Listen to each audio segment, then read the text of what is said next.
So I thought I'd start again with a guided meditation.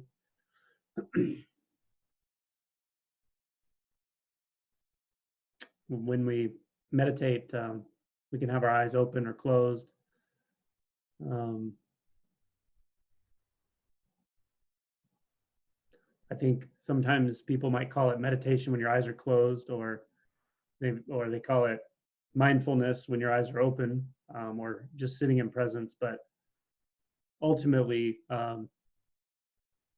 it's definitely just as easy either way. Whatever feels most comfortable. Sometimes I sit and I have my eyes open. I'm sitting in my living room or whatever, but it's definitely a meditative experience. And the point is there's just no intention. So and then other times I'll close my eyes. So it varies for me, but do whatever's comfortable for you. Try it different ways. At some point when the senses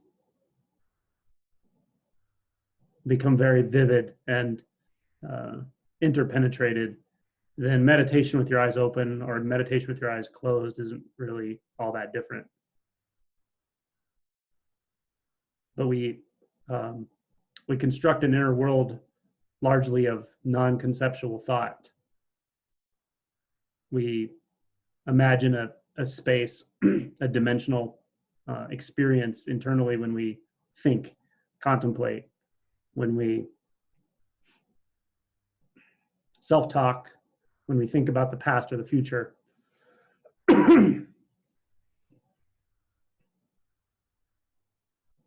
I'm going to record this actually on my phone as well, so just a moment.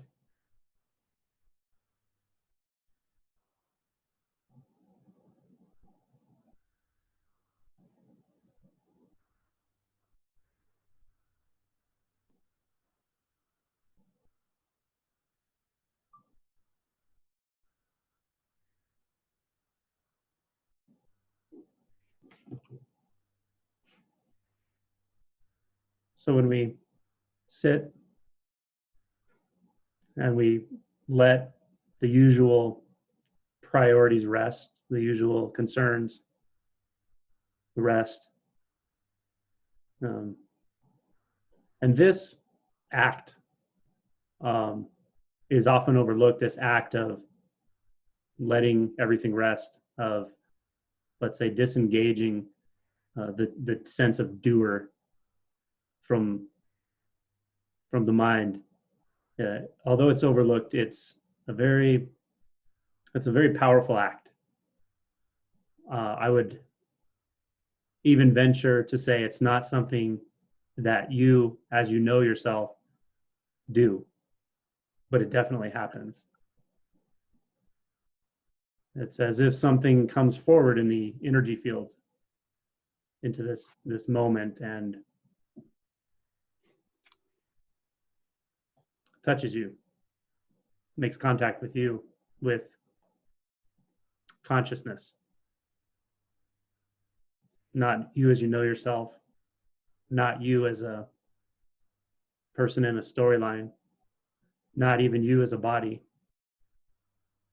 but the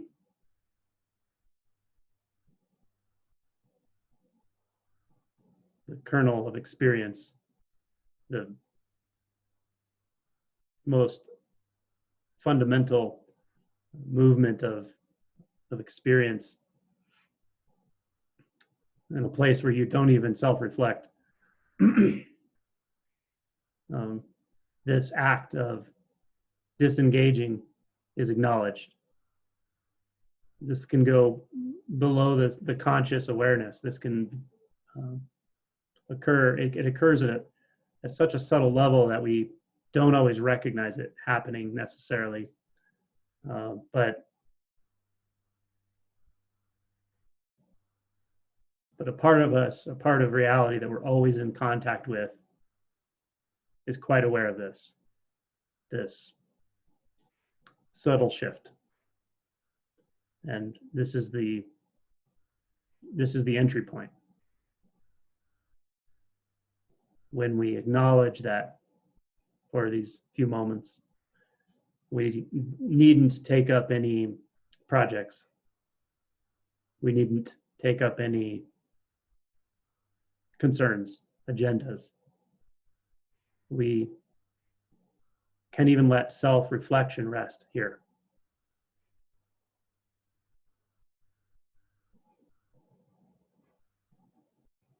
And we do this as an experiment. When we let our thoughts, concerns, beliefs, problems, our self in time, the time frame of our life, when we let all of that just stop here, what is now revealed? This is natural inquiry. What is now revealed, you can't talk about. You can't self-talk about it, but it doesn't mean it's not here. It has no form, but it can easily accommodate form. Form is just one of the infinite number of things it can do. It doesn't have a shape. It doesn't have a color.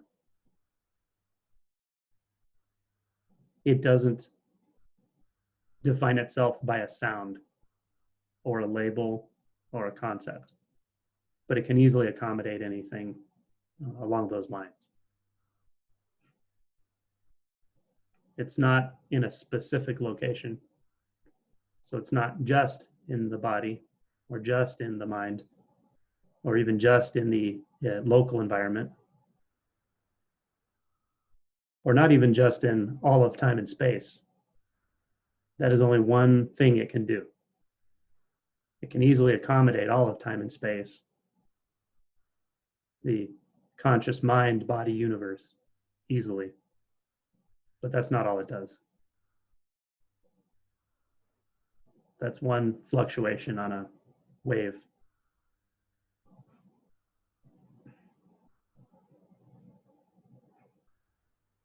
It's absolutely free of all entanglements. It's free of all doubt, free of all hindrance. It never finds an other. It never finds a place it cannot go. And it never has a need to go anywhere. Free of need, free of obstruction, free even of the constraints of time and space.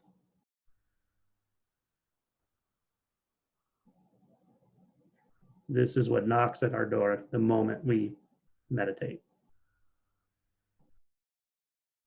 The term meditation, the way we think about it, or even the event construct in our mind, we call it meditation. Those are all useful tools to talk and communicate, but they don't have to do with what's actually happening here. What's happening here could never not be happening. You've never been apart from it, nor could you ever be apart from it. You won't find it because you've never lost it.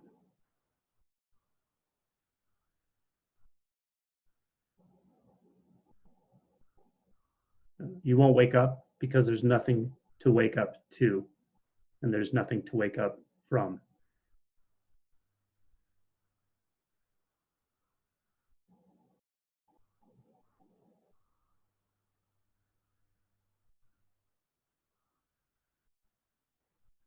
Because it easily accommodates form and emptiness,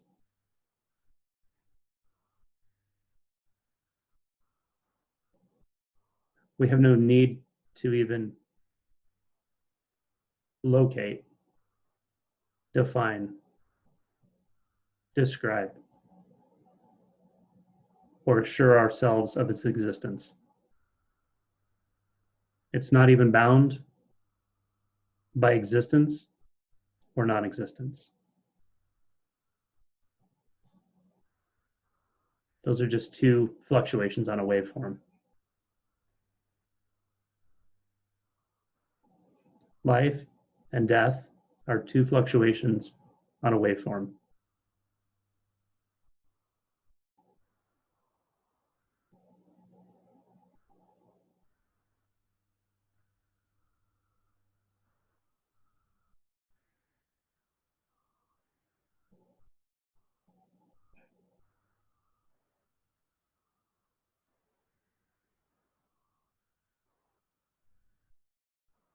I could say this is simple, but it's not even in the spectrum of simple or complex.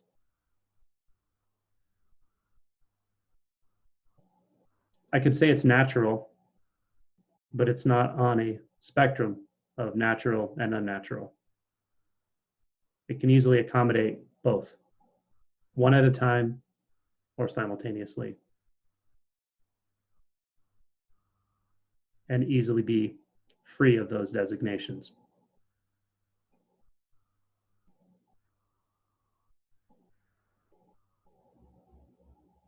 I could say that this is enjoyable, but what is apart from it to enjoy it?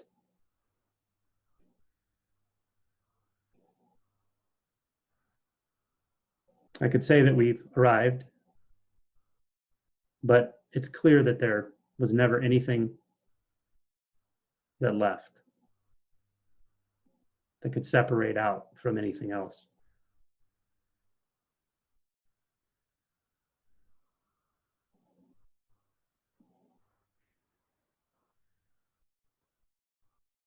I could say that this is stillness, but it easily accommodates movement without interrupting its own stillness.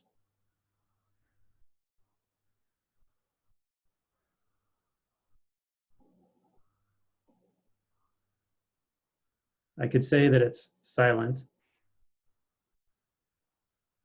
but it is also every sound.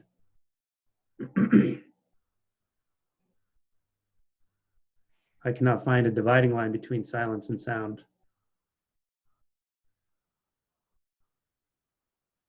Without a thought, without a concept. When we don't muddy the waters with concepts, then silence and sound are just this.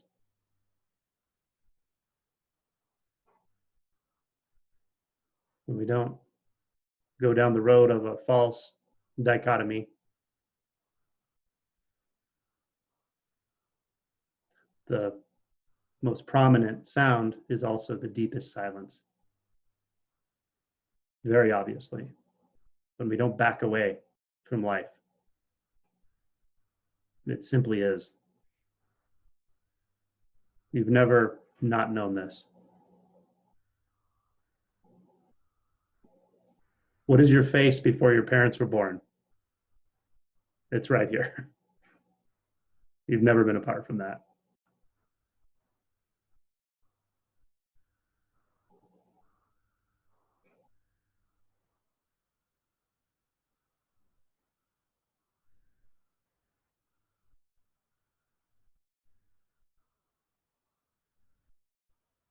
There's no desire. There's no need to eradicate desire. There's no seeking, and thus there's no need to stop seeking or even comment on seeking.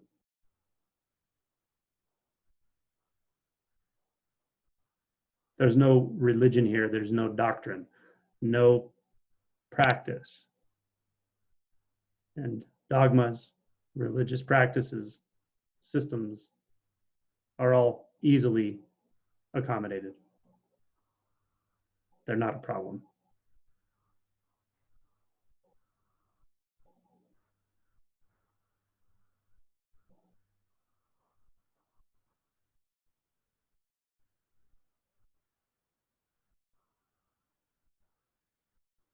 There's nothing that's left out here.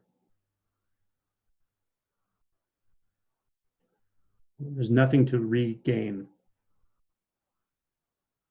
There's nothing to heal. And healing happens naturally, simply, and spontaneously. And that's fully accommodated.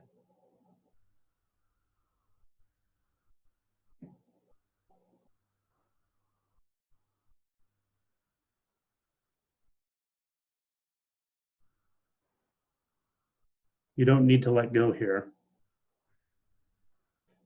because nothing is held. And because nothing is held, nothing is apart.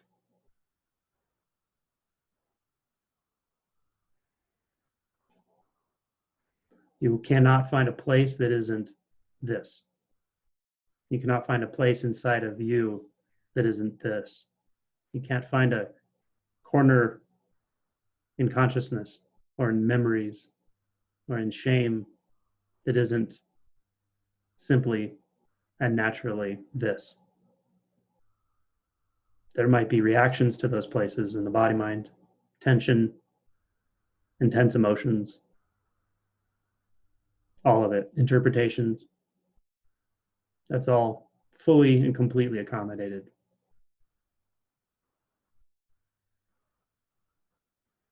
A Zen master named Banki said, everything is perfectly managed in the unborn.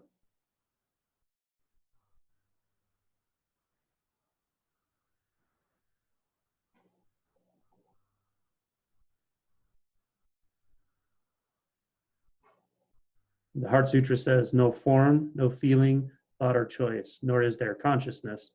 No eye, ear, nose, tongue, body, mind, no color, sound, smell, taste, touch, or what the mind takes hold of. Not even the act of sensing. There's no ignorance, no end of it, nor all that comes of ignorance. No withering, no death, no end of them. All is perfectly accommodated.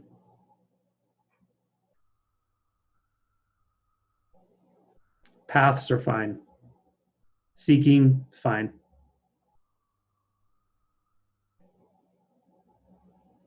Having no path, fine. Resisting our natural tendency to seek, that's completely fine. Fully accommodated. Never apart.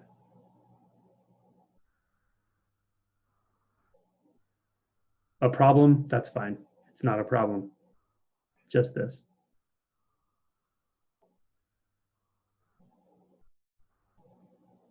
The sense world can teach us so much. This vivid nature of sound here. The hum of a computer, the breathing of a dog, sound of a voice, all effortless, with no meaning or purpose outside of their own existence. No agenda is placed on a sound.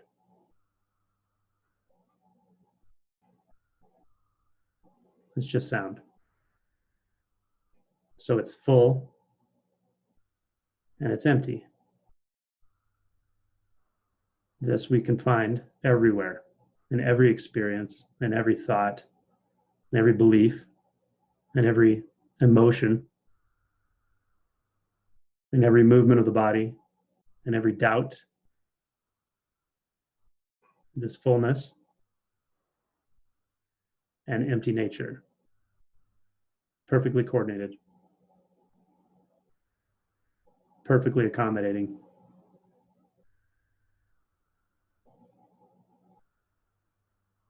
This is all exquisitely clear the moment agendas are laid down, including techniques and practices.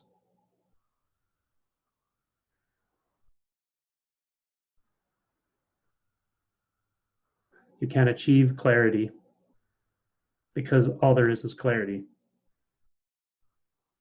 There can be clarity even if there's confusion. frustration.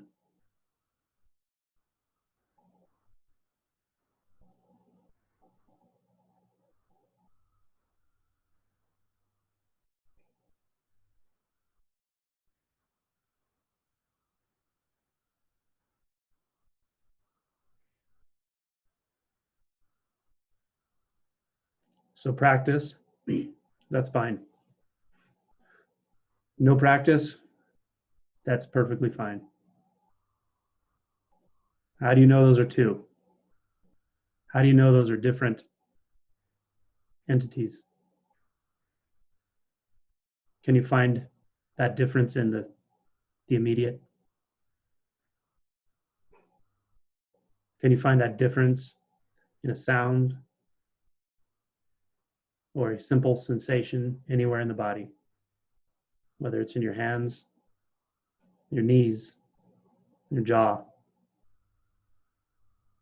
Can you find a false dichotomy there? Can you find a problem that needs solved?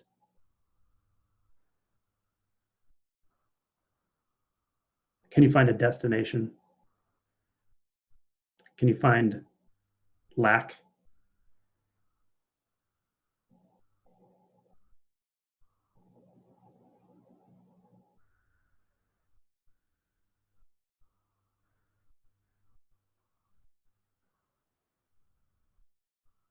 So this is always here, even in the moments that we haven't consciously convinced ourselves that we decided to meditate. So just a bit of a tuning to it, recognizing its signature, which is no signature in any way that we can solidify. We can't define it in any way. That is its defining characteristic. And by attuning to that, we'll start to see it in the moment to moment flow of life. In a conversation, in a moment of frustration or impatience, when chopping a vegetable, mowing the grass, it comes in these moments. Just a little mystery, a little wonder. That's our context, that's our interpretation. But just under that surface of wonder or mystery, or however we're relating to the moment, just under that very thin veil of relationship is this. Doesn't have anything to say because it doesn't need to say anything. It accommodates everything.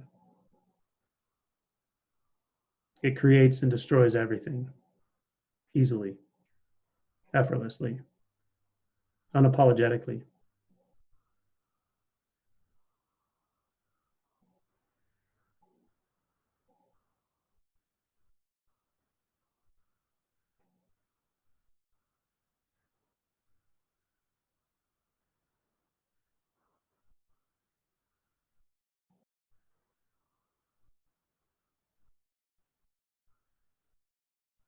So meditation is not an event. It's an acknowledgement. And that acknowledgement isn't in time. It's not at a certain time of the day when you practice. It's in all times, it's in all spaces, and it's where no time or space traverse.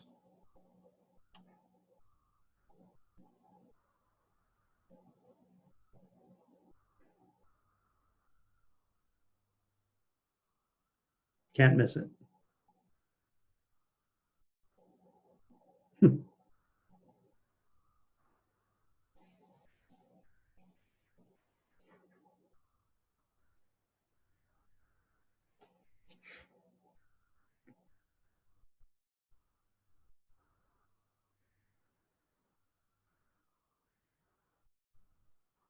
we don't try to make anything out of it, this whole endeavor is very, very simple. I had a Zen teacher years ago who said, just sit and don't make anything. Very good advice. I might add, walk and don't make anything. Prepare dinner and don't make anything. Make love and don't make anything. Fall asleep and don't make anything. Wake up and don't make anything.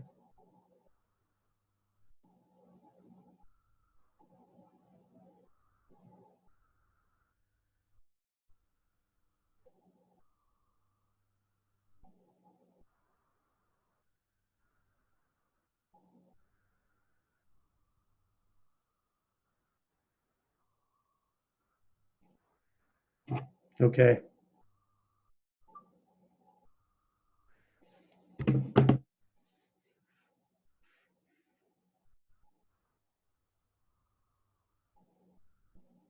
couple more joined us.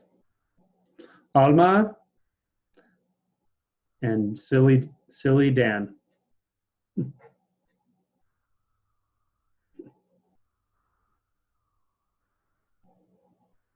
Hi, Angelo. Hey, Alma.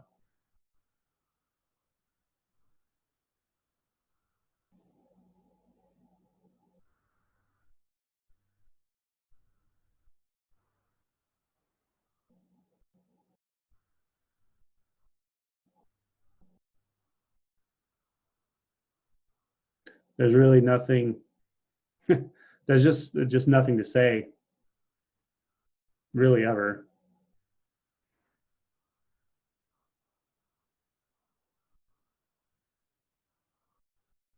Our minds, our busy thought processes, are voracious collectors of information and experience and material. And that's not a problem, as this meditation pointed to. It's fine. It's of the same essence, which is essenceless. Um, it's still all the unborn, but for a while it can distract us a little bit or a lot. It can make us feel like we have this big thing going on, this big life thing, that has direction, choices,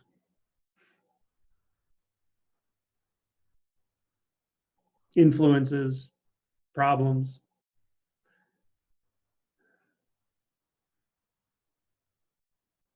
But all of that it's really, it's the texture of consciousness when we introduce our will into consciousness. And when I say introduce our will, this isn't something we do maliciously, and it's not even something we do by choice. We never were pulled aside as we were developing an ego and someone gave us the choice, okay, do you want to learn to live in a false world of consciousness where you're constantly trying to rearrange pictures of life into some conglomerate of beliefs and identities that aren't actually found in the real world, but are conditioned by patterns you will learn from your parents, from your friends, from your siblings, and then from all of society. Do you want to do that? Or do you just want to be in presence? Like, you never had that choice. So this is something that comes upon us. If most of us probably can remember when you're growing up, you had moments of presence as a child, but it wasn't, you weren't evaluating in presence. There was just presence. So it didn't seem like anything specifically special, but but something there knew what presence was, and it still does know what presence is. But as we learned to form identities and we learned to self-reflect in certain ways, we learned to communicate based on self-reflection, there was definitely a loss of innocence that occurred. We started to feel more enclosed over time. We didn't recognize the side effect or the cost of living in the conceptual inner world of self-talking all the time, all day long. We didn't recognize the cost of that until sometime in teen years or maybe later, we started to feel a sort of angst or a contraction or a sense of this doesn't give the rewards that the storyline would say it gives. You know, the things you learn, the ways in which you learn how to think about yourself. And it's not sold that way. It's more sold like, here's what you do to be a good person in life. But what we don't realize, what's actually being adopted in those moments is a way of thinking about what you're doing in life. It's a way of developing an internal identity. And this is what I mean by a polar nature of our interaction with consciousness. And so by the time we start to look into this stuff, usually, occasionally there's someone who starts to inquire at a very young age or even before 18 years old or whatever. But a lot of times you just sort of feel it coming. You feel something getting tighter or more isolating or uncomfortable. And yet you look around and it seems like so many people are okay, happy, fine, and you're not, right? Well, I think most people are doing this in one way or another, but the more sensitive you are, the more sort of excruciating that becomes. And, you know, by the time you're usually,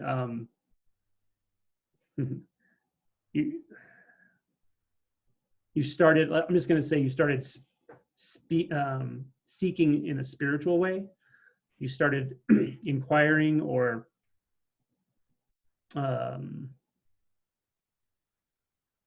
you learn a practice, you hear about awakening or enlightenment, and something inside you sparks, like something deep inside, like deep inside resonates with that. By the time that happens, you're already living in a prison within another prison. Like you're in a cell within a cell. But we don't always realize that because the cell we live in, the first sort of barrier is that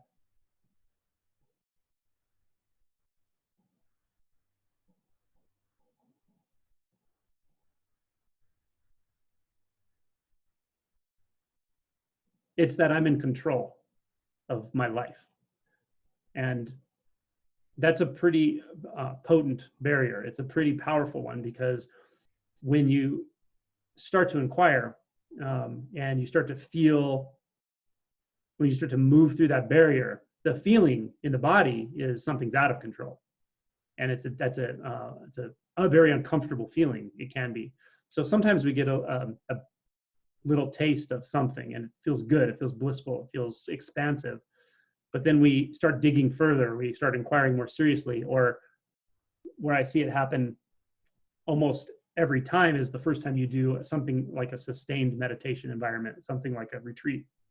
If you sit long enough, it turns from peaceful and joyful to something like terror or existential crisis, or I don't know what, but something, you know, really intense comes up. And these are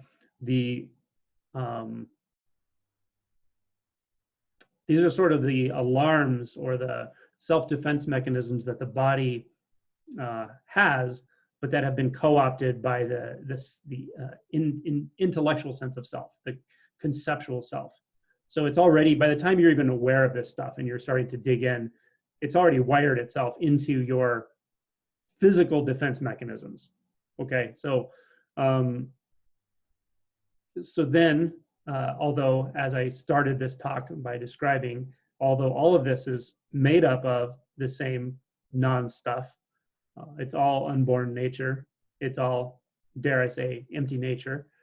Um, it's still a skillful means to take notice of how this co-opting has happened, right? Because it has, and it has for almost pretty much everyone, every human on the face of the earth, I would say, with maybe few exceptions. Um, so when we start to really dig in, we start to inquire in a heart-based way. That's when we start to bump into these defense mechanisms. And if we don't know what they are, and the timing is it's just right, it can be so intense or so confusing or disorienting or scary that we can literally turn around and never look there again. Like, I don't want to, I don't want to do anything spiritual. I don't want to do inquiry, meditation. Like, it can really turn people off to that stuff. And I've seen that happen more than once. So the first part of this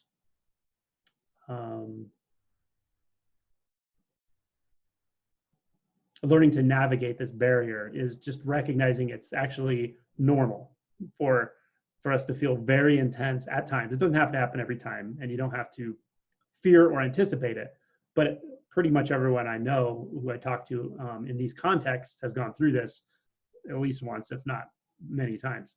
And it's important to recognize this is just how it goes. Our identity, our identities, our collection of woven together, let's say, agendas, but they become identities when they're tied into our physicality, when they're tied into our emotional triggers. It feels very much like me. It's so fundamental that it's hard to inquire your way out of, or to see it objectively. In fact, you can't really see it objectively. So it's helpful just to recognize this is how it goes. And you're going to come up against helplessness, shame, things you don't want to feel, grief, loss, a lot of letting go, a lot of grief. These things will come.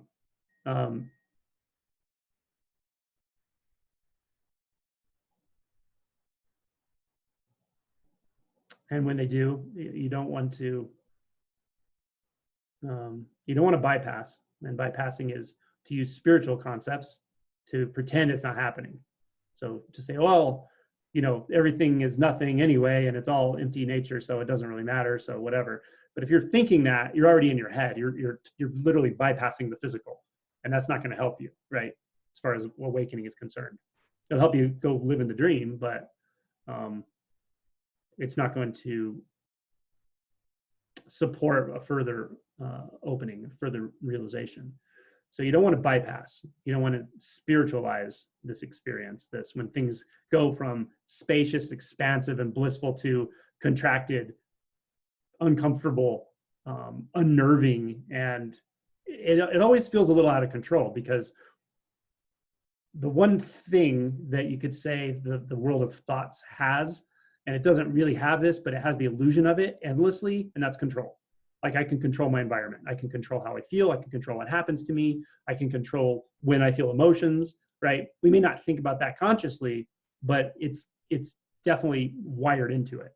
And so when we start to live in a very raw, direct, moment-to-moment way, there's some sense of out of control. There's some sense that, like, I can't decide when these emotions come and how intensely, and when there's a lot of thoughts, I can't decide when that's going to happen, and I can't decide when I'm going to have a blissful, meditative, mystical experience.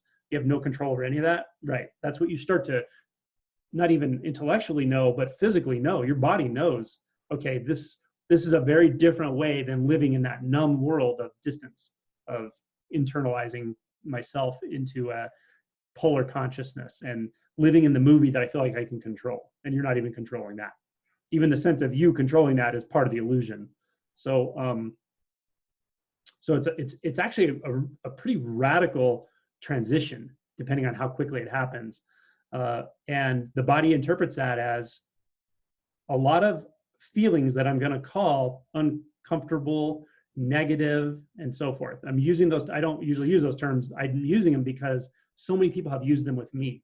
when you talk to somebody who has had some degree of realization or some insight, and then they start talking about emotions, and you hear them, they'll say, "Oh, well, then negative emotions come." But that may be a simple thing, and it's just a common way to talk about emotions. A lot of people speak in that way, but it actually reveals something really important.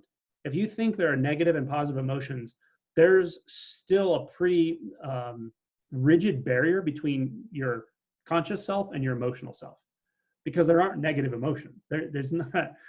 They're never a problem. But in the conventional sense, when I talk about shame, I already know almost everyone I'm talking to is perceiving that as something scary, something uncomfortable, something buried, something I don't want to think about, something I'm kind of resistant to go into, because that's that's built into the matrix of the way we think about being a human, the way we think about emotions, thoughts, identities, beliefs, all of it. And so if you have a tendency to think about things in that way, just look into it and notice that probably by the time those thoughts are coming, you've already bounced out of the emotion body. Something has said, nope, I don't want that. Let's go up here and think about it in a way that feels somehow in control. Like, okay, I know what to do when I feel a negative emotion. I saw the TED Talk. I saw the YouTube video. I read the book. This is what you do. This is the inquiry. Like once that's happening, you're already out of the emotion. You've already gone into la la land, and that's fine. We all do it, right? We learn to do it.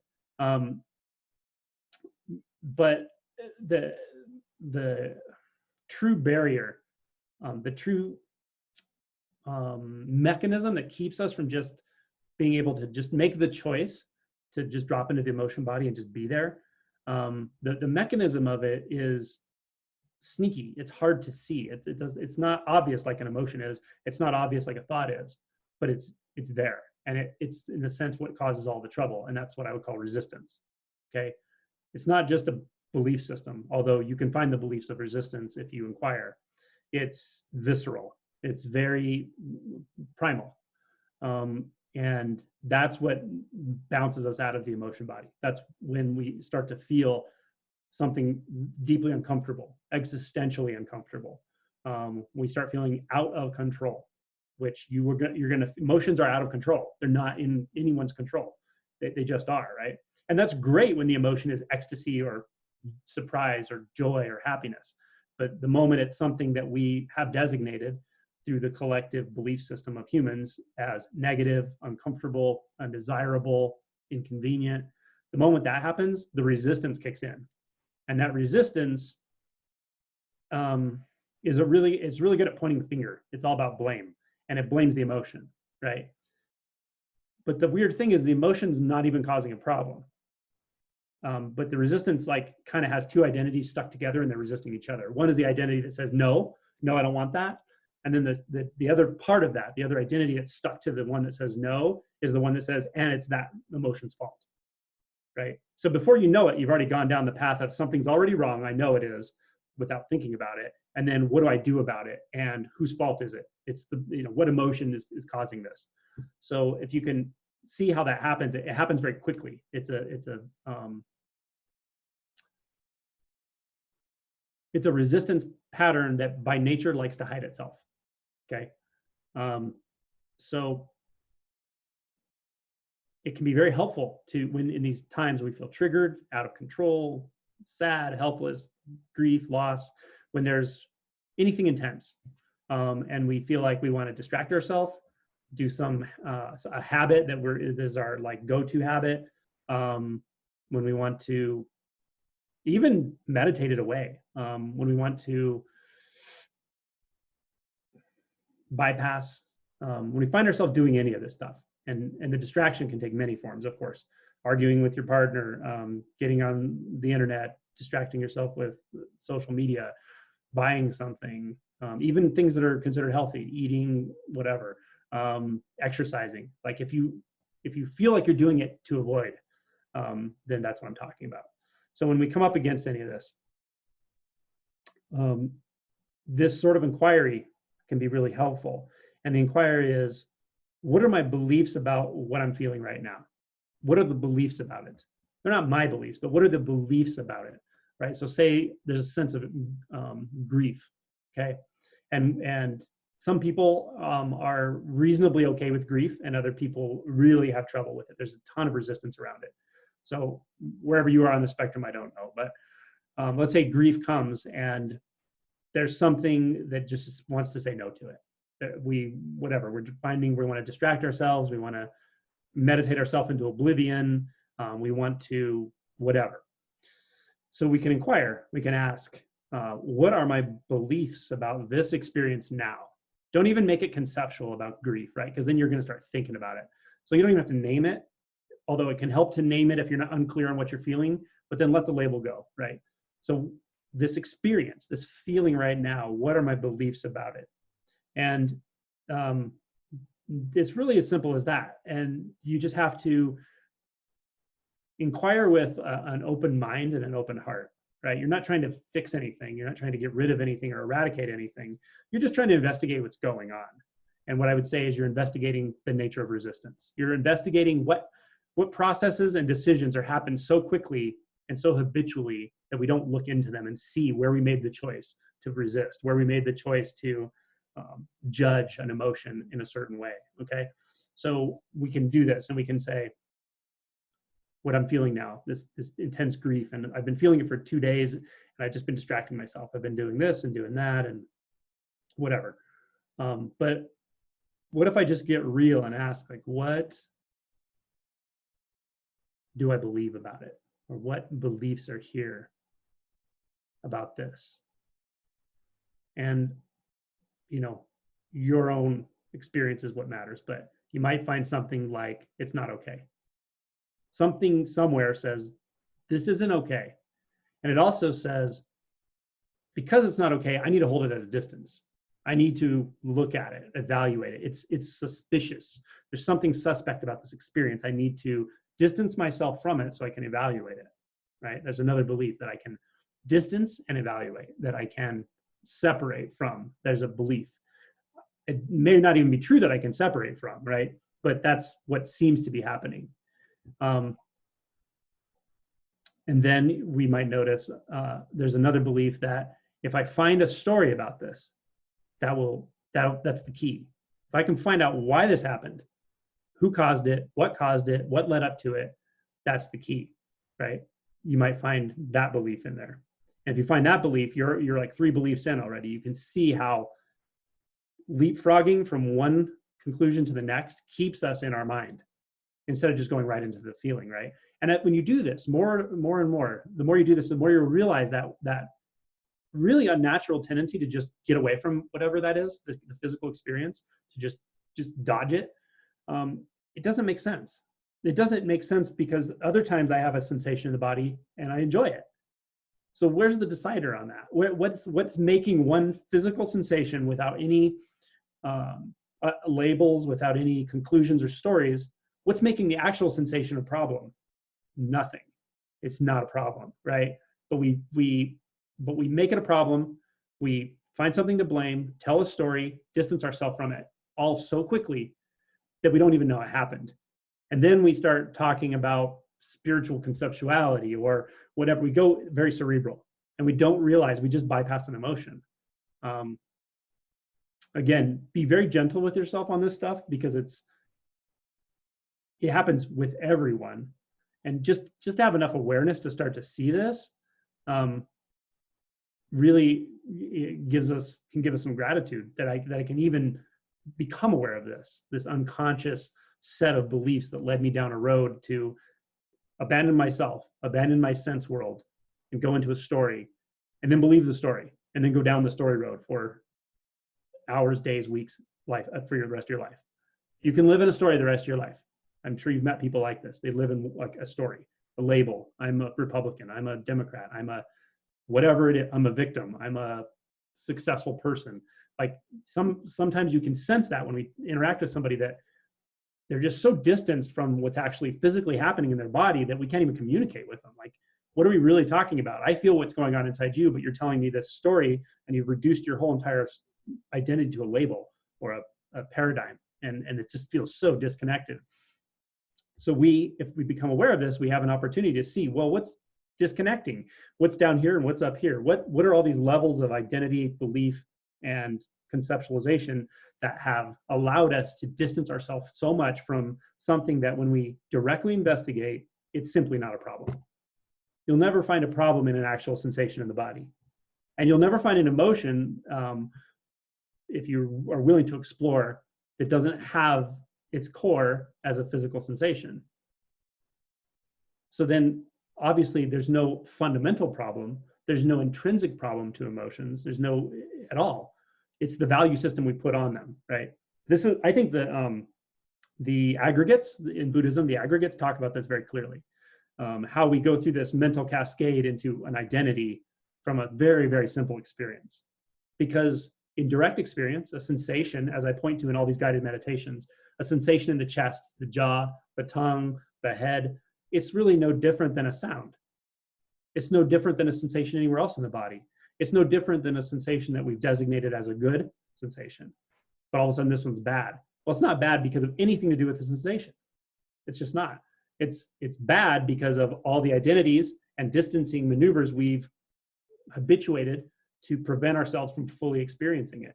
And what's weird at the very end of this, and there's no end, but it can come in big chunks, is that when we finally just really feel it without distancing, it's so enjoyable. It's like, God, this is what I've always wanted. I mean, what you've always wanted is to feel. What you've always wanted is just to be very, very simple, to be immediate, innocent.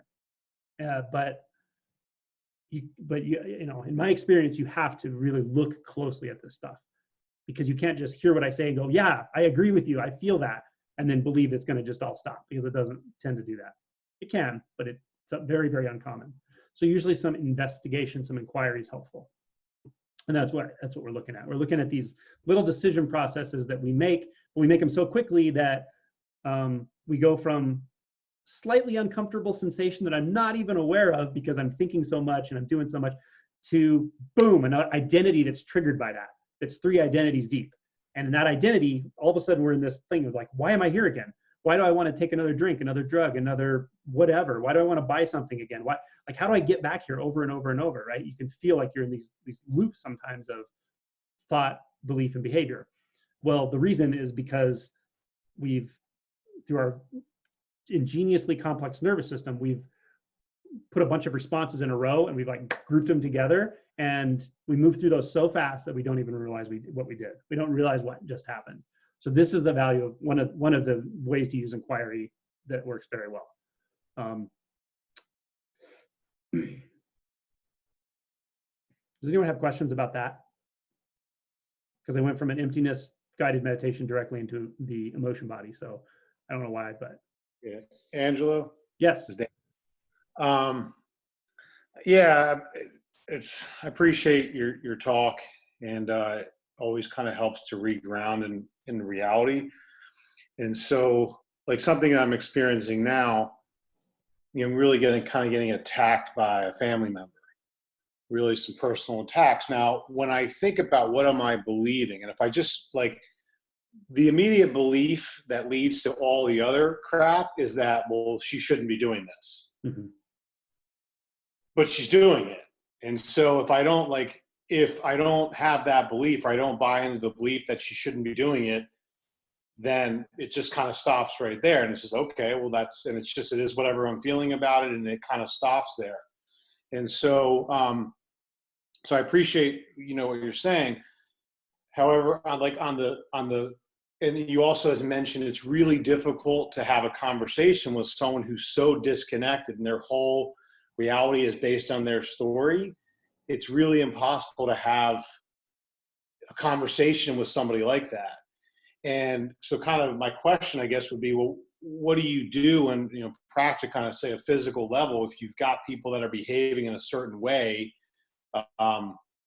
that I can't just ignore that. And I'm trying to ignore that. And no matter what I do, she keeps coming back like harder and harder and harder, like the bigger guns and the bigger guns. And it's like, I'm like asking really good friends who are like, and one of my friends is like, she's harassing you. Like, what she's doing right now is harassment. And so, I don't know, I'd love to hear your take on the practical applications of this, and how do you deal with that when because we are in this world where not everyone's I mean, this is awesome what we're talking about here, but the world, I think ideally everyone would want to be listening to stuff like this, but we could go out and talk to people and they'd be like, what the hell are you talking about? They wouldn't even, what you're saying is so incredibly valuable, but wouldn't even register for most people. So, Yeah, and, I gotcha. yeah. A few things, like several things came up. First of all, what we're talking about right now is something I'm very interested in. I find this stuff, even from a spiritual standpoint, I find it very interesting, very practical and useful and important. For me specifically, this is something sort of personal. I've never been willing to settle for a realization that's personal realization. I can't divide them out. Like I can't say, well, I can go into a deep samadhi bliss state when I'm by myself or meditating for a week, but when I'm around a person like you're describing, someone who's out purposely trying to trigger you, who's very difficult and who you can't actually get away from for some reason or another, you have to work with them or whatever. To me, that's where the money is. That's where I'm really interested in how this realization can be carried forward or carried into the moment.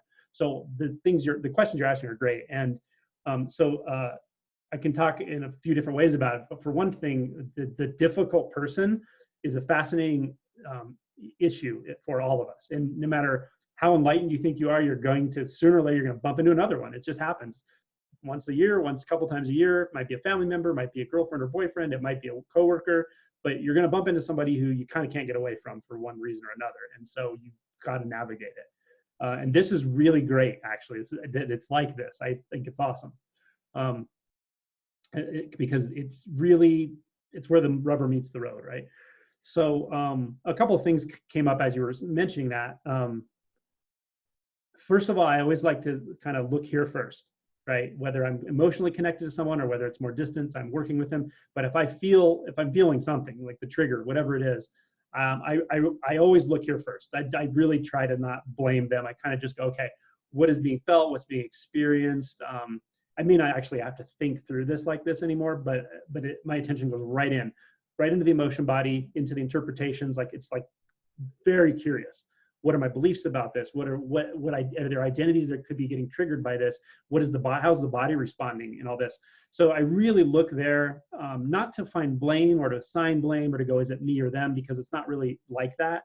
I don't perceive it as there's a person over there and a person over here. It's more like local effects in the energy field, and they work out sometimes together, and it seems like two sides, but it's not really like that. So, and what I've found by doing this is there's always something to see here, no matter how cut and dry it is. That person could have been the biggest jerk in the world. They literally walked up to, they cheated me out of some money at Starbucks on purpose. They stole something from me, and then I have a trigger reaction, like whatever. If the story looks completely one-sided, I've found there's always something I can find here. Even if it's really subtle, I can still find something that's getting triggered by it. And that something is a slight distortion, something that can be ironed out or worked out. And sometimes now this happens so fast, it's like automatic, but automatic, not unconscious, automatic, fully conscious. Attention just goes right here, like what's going on here. And it doesn't even have to process in the mind so much anymore. It's literally processed in the senses now, which is really cool. But so I always look here first. I always just find what's going on. What am I feeling? What are my interpretations? What are my beliefs?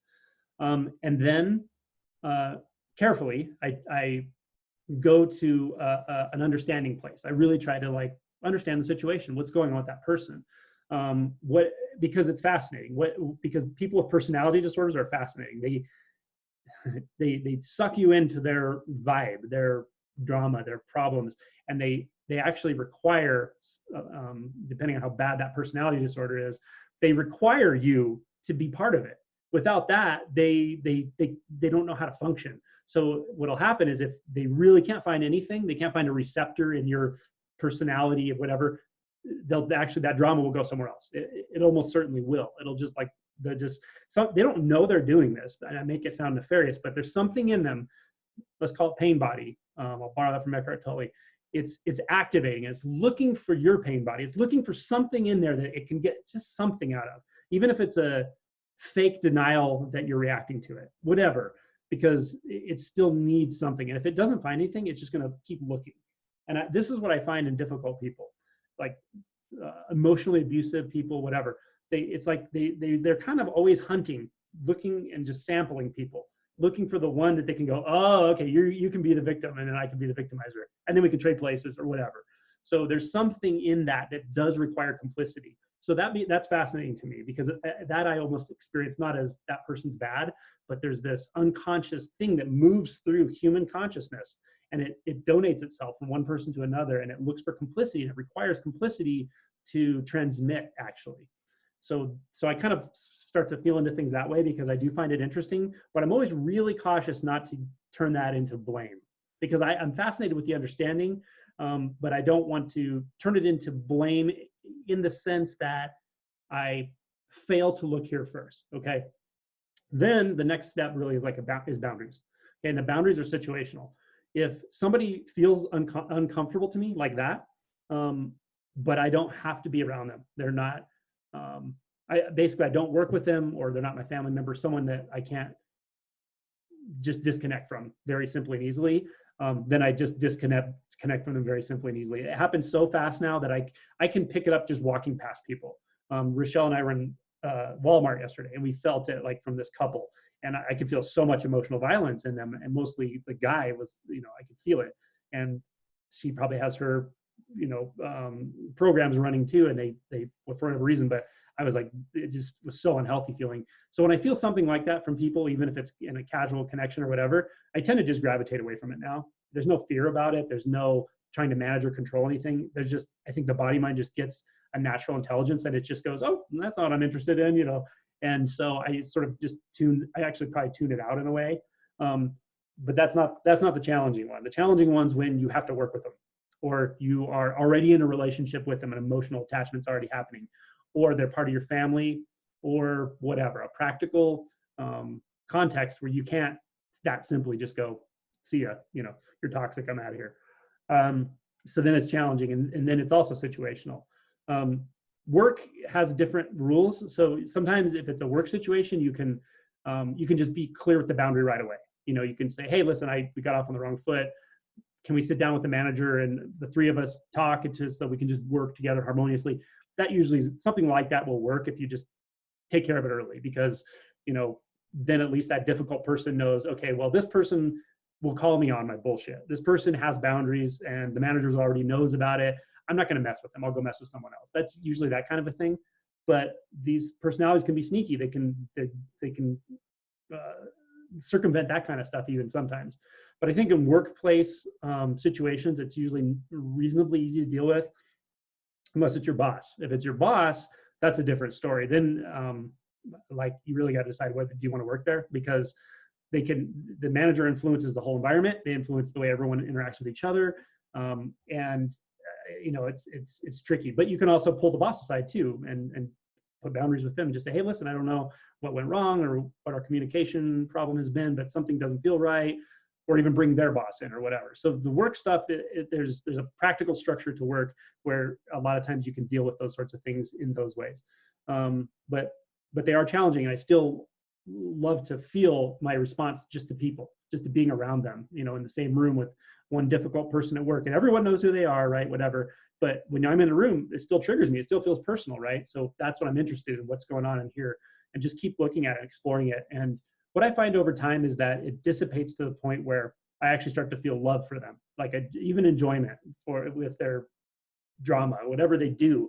Like I can actually appreciate it. It's like it's an art form, like watching I won't get political, watching somebody who's really good at being sarcastic or whatever. Like it's an art form. I can actually appreciate that, as long as I didn't bypass anything to get to that level of appreciation. And so it kind of morphs into something like that.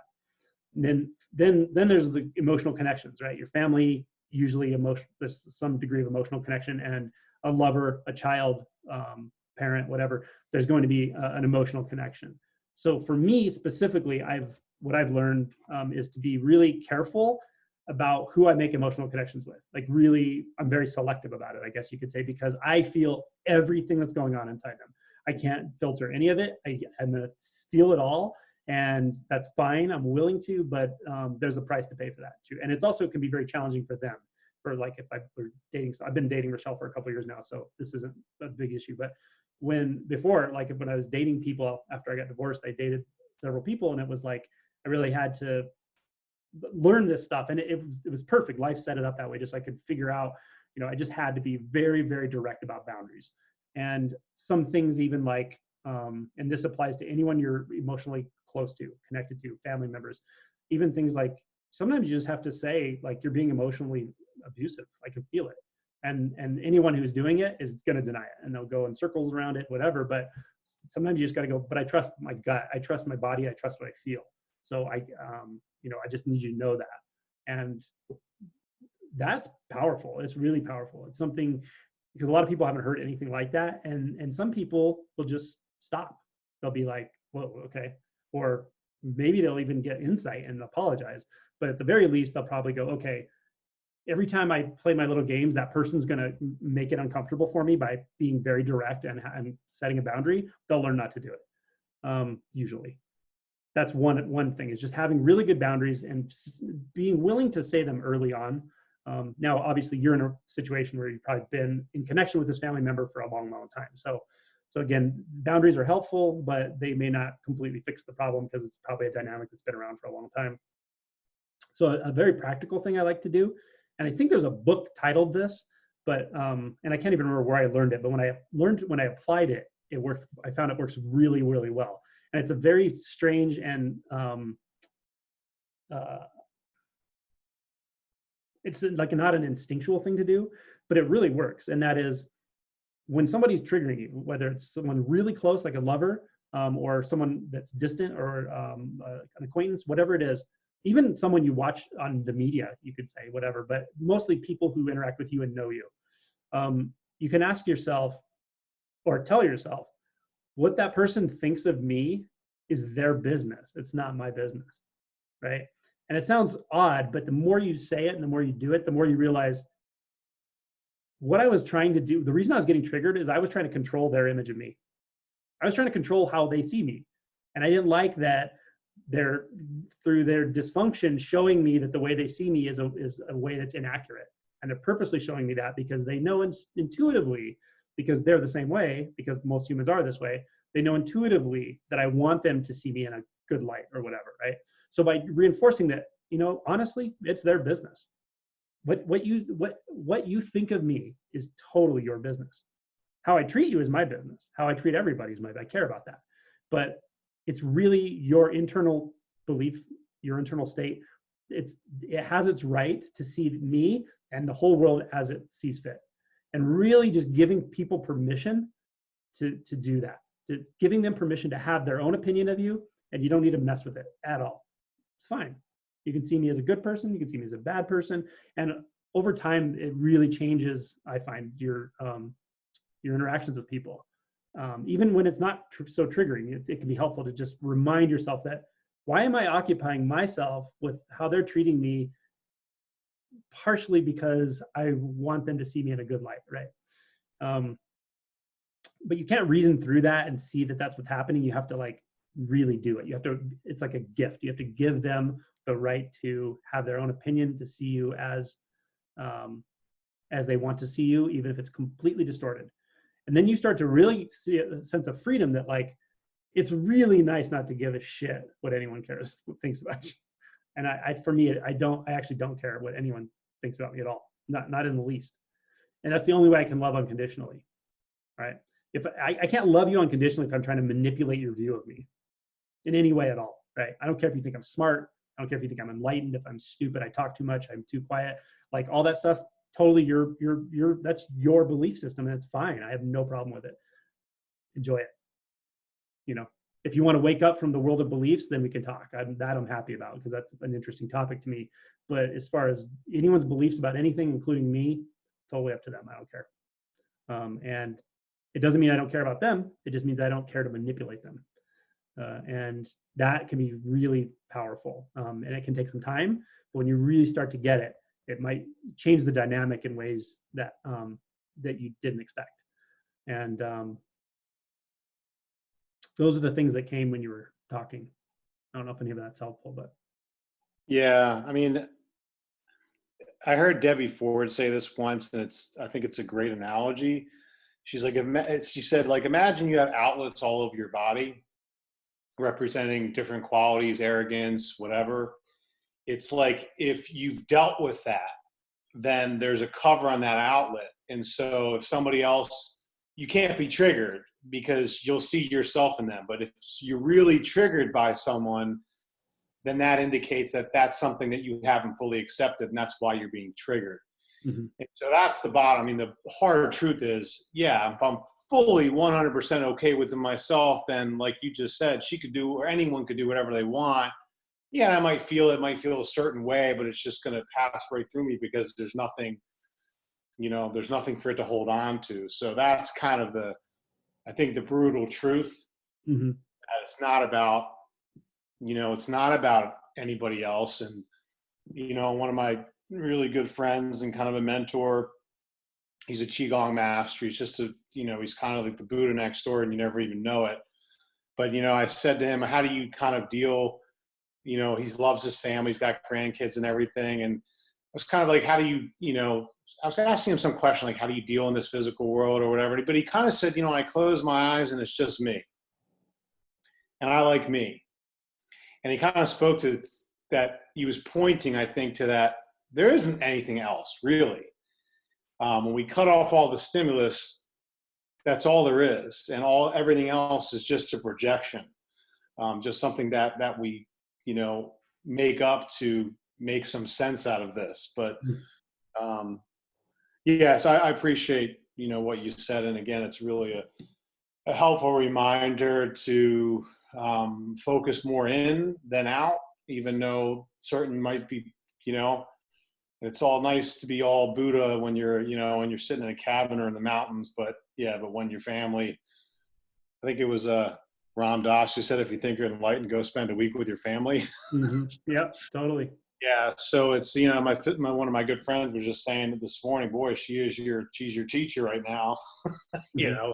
Yeah, it's really true. So a lot of this whole process now for you and for like most of us after awakening happens and that sort of thing, when the insight kind of gets a little bit more integrated into the body mind, what you find is like life literally just picks you up and just takes you and sticks you in these situations that are really triggering. Like it literally will just make, in different ways though, it'll show you what you need to see that you couldn't figure out yourself. You won't be able to figure it out. You won't be able to inquire into it. You're not smart enough. You don't have the capability, but life is. And it will take you and it'll make you meet this person or date that person or have this illness or whatever it is. It literally just takes you and puts you in these situations. And they will be intense and triggering and all that sort of thing. The plug analogy is really good. I was going to say one other thing that came up when you were asking the question originally, and that is when talking to somebody who's very disconnected in that way, like a lot of repressed emotion and a very very superficial intellectual identity, sort of, you could say. That was the thing that took me the longest to get used to of everything, I think. And now I would say for the most part, it's quite enjoyable. And what I find is that if there's enough of a sort of presence in the environment, then the sense of separation, the sense of separating out and forming a view doesn't even form, even when interacting with people, whatever. And so it's like it's very hard to talk about it, but I'm going to say it like this. I experience them at every level simultaneously. So I experience what's underneath the emotion body. I experience what I can't even talk about, always, of course. And then then there's the experience of the emotion body. I can feel the repressed emotions and the mechanisms of repression. And then I can feel the intellect and the doubts and the conclusions and whatever. But I can also feel like that very superficial level, the one that has worked to become the persona that they project and present to people. So because I can fluidly be in all those places enjoyably and with love, I can function wherever they're functioning. So like I can be in that world with them. I can joke around in a mind identified way with somebody who's mind identified, and it doesn't feel unnatural. It doesn't feel like, oh, I'm doing something like different than I would normally be doing. It's like transient nature. It's just happening. That's what's happening right now. It's like, it surprised me that it happened that way, but it did. And so it's quite rare now that I bump into that where I can feel like, oh God, the repression is so intense right now. Why can't you feel it? Why are you talking about this when really you just feel sad from head to toe? I can see it in your face. I can see it everywhere, but you're pretending you're not. And like, that was really, really hard for me for a long time. But now I think the absorption or the tendency to hold back from it is gone mostly, that I can notice. So it's the absorption just goes right in. And so I am all that. I am all of those levels simultaneously, and it's fine. And also I can interact with the person in the conventional sense, in the way they're interacting in the world they live in right now, at least, which may be a very conceptual world, but we can live there and joke around and have fun or whatever. So I find myself joking around a lot in those situations, like not bypassing, but just joking, and I feel love. I feel love for those people. And then, and again, they're not certain people. I really don't mean to make it sound that way, because we've all been there. And people are dynamic. Everything's dynamic. The whole energy field is dynamic. So people change constantly. In one environment, they may be very in their head. In another environment, they may be very present physically and emotionally with a family member or whatever. So people are dynamic. But in those situations, um, it's quite enjoyable. And what I find is when there's not any resistance, or I never want to say there's none, because it probably is, and I'm always looking. But when the resistance doesn't prevent that really dualistic tendency to go up into the mind and like analyze the situation, what's happening, they're feeling this, I'm feeling this, whatever.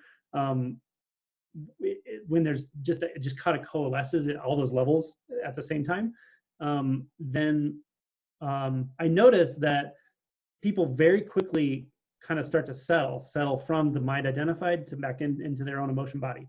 And the strange thing is, you could almost say I had an agenda for it before without probably fully recognizing it. But like, I was feeling so much stuff from people that if I thought I had the choice, I would say, okay, let's just talk about your emotions, because that's what's really going on. But instead, I would just feel it and feel discordant and all that. And so that now is sort of replaced, and it's there's no agenda. So because there's no agenda, their attention tends to go, what I notice is, right into their own emotion body. And then I feel more just like love, because it's the same love for everything. Because also, in a whole different way of speaking, there's not even a person there. There's not a person here and there. There's just sounds and shapes and movement and flow and colors and sounds and sensations. And it's just a cloud of sensation, and there's not people in that. There's not separation in that. So it's all love already. So that is also what's happening. It's just is really hard to talk about, but all I can say is it does definitely improve over time. And being interested in those situations, in those moments, is huge. It's important, because I think a lot of people can bypass that stuff, or want to bypass it and not realize. But you've got to drive it deeper and deeper and deeper into those situations, into the physical, into when you're triggered. That's when it matters. Well, and it's like too, it's seeing those levels. And I know, like I heard a great example. If you saw a dog and looked like they were really nasty and growling, you might have a certain, opinion. But then if you saw that the dog's leg was trapped in a trap, all of a sudden you would see that dog very differently. And that's when I'm have enough awareness within me to see, well, okay, they're behaving this way, but where is that really coming from right now? Mm-hmm. Even though they might be operating from a tension that's very maybe even emotionally abusive towards me, it's still not really about me.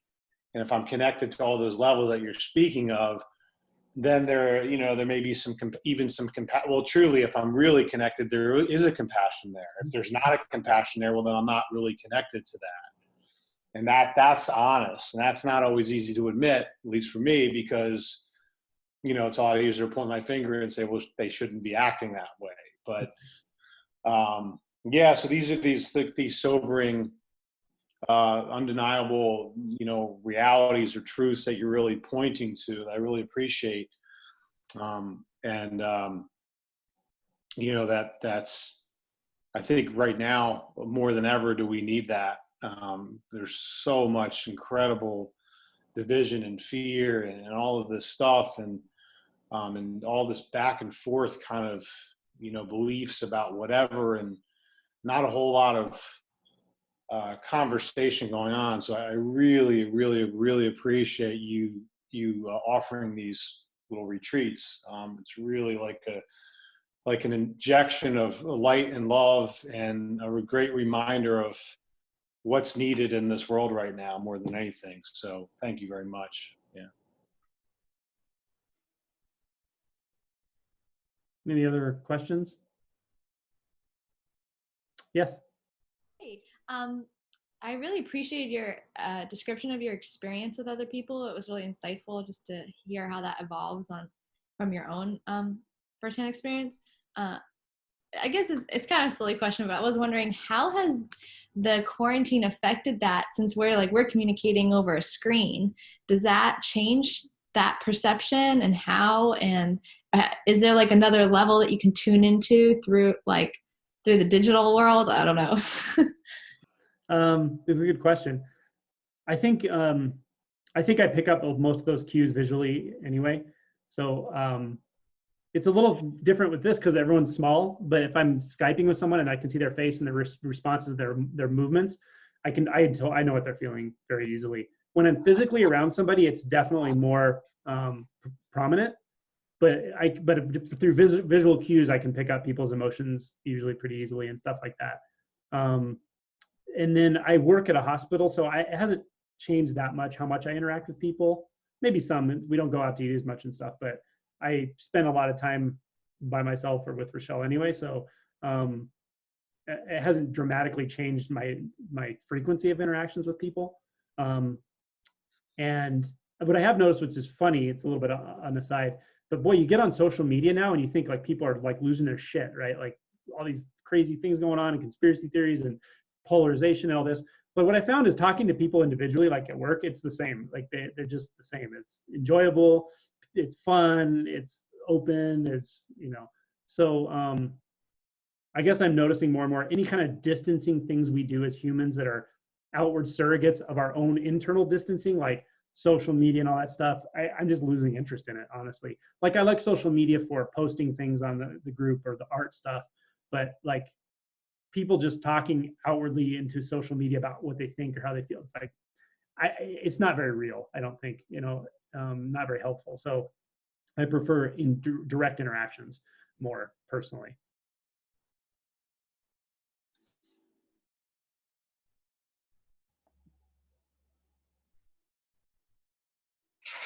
I have a question. It's about meditation. So I'm wondering, like, it feels like there's a space where there's like really no content, but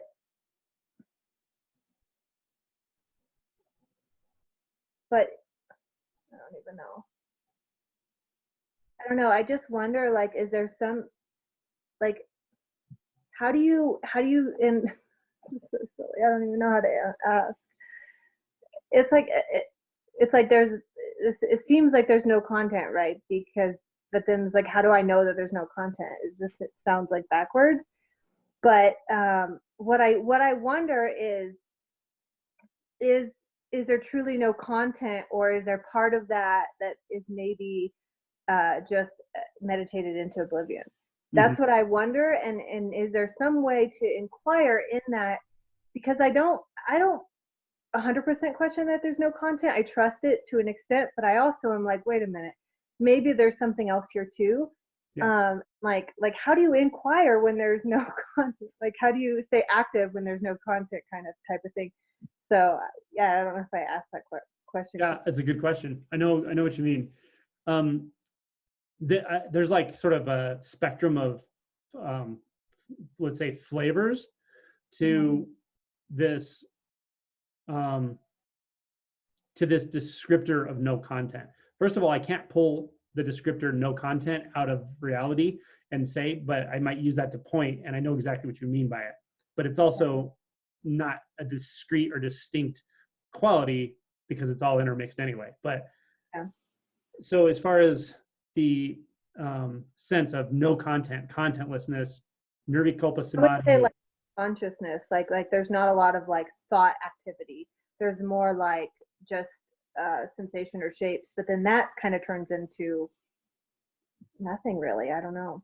Yeah, well, that's the thing. So like there's this spectrum, and on one end of the spectrum, it's very contentless or maybe completely contentless, but there might still be a subtle sense of isolation or even a sense of seeking or a sense of tendency to form a view. This may be really subtle. On the other end of that spectrum, there's a nothingness that is so completely interwoven with the fullness, with the everythingness, that it's extremely intimate. It's very, very intimate. It's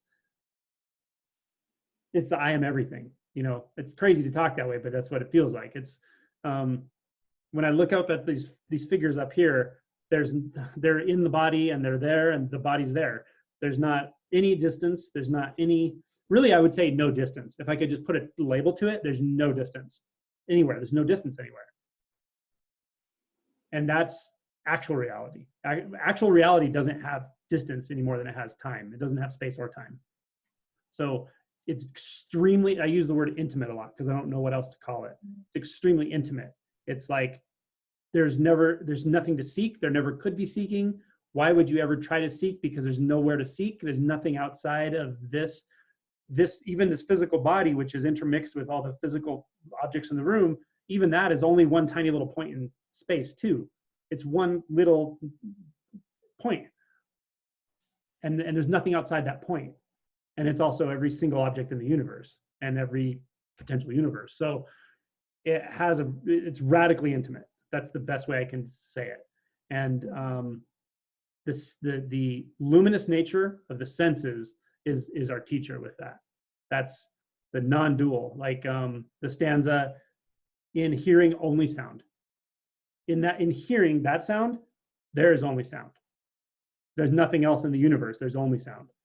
In feeling, there's only sensation. There's only this one sensation, nothing else. There's no inside or outside because it doesn't exclude anything. It's just that. It's very here, very, very intimate. But it never loses its contentless nature.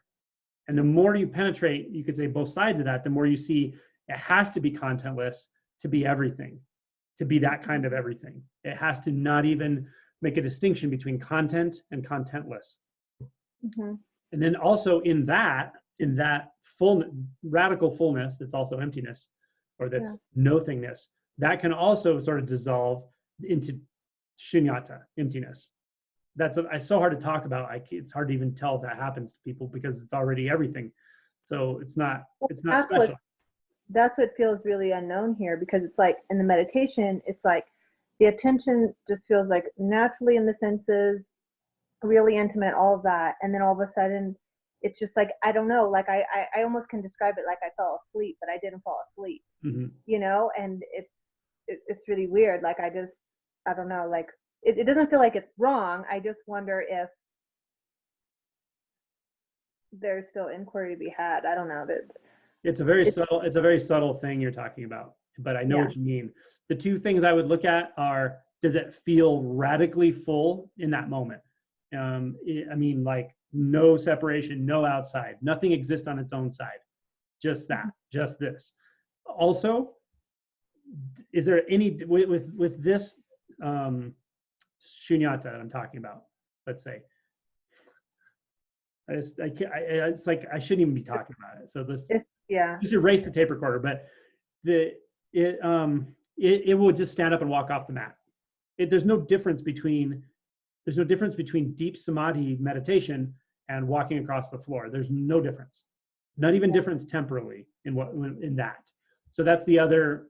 It's a harder thing to pin down to talk about, but it's the other litmus test for the difference between nirvikalpa samadhi and emptiness. Yeah. Okay. Yeah. So you could just like feel into those things over time or whatever. It always goes in that direction anyway, unless you try to get in its way. So impossible in any context of words. Like I don't know. I guess it's just going to do what it's going to do on its own anyways. Mm-hmm. That's how it feels, because it's just like, I don't know, like there's no active me to do anything with it. Like I just really do even. Yeah, I mean, if you can just stay with that kind of presence, it's fine. If there's any sense of seeking, lack, isolation, or being in the mind or resistance, like those are the things to inquire. And inquiry should come reasonably naturally over time with that. And it comes from a place of spontaneity. but the whole practice now is from a place of spontaneity. That's the point. There's no one practicing. When there was a practicer that was resisting this movement, now that that practicer is, probably all but dead, the movement itself now is seen to be just spontaneous. It's, as I was saying earlier, it doesn't go anywhere. It's not waking up. It's never been asleep. It's never not been there. But that is a kind of a great relaxation as we trust that. And that's why I said it's on the mat, off the mat, doesn't matter. No difference. No difference whatsoever.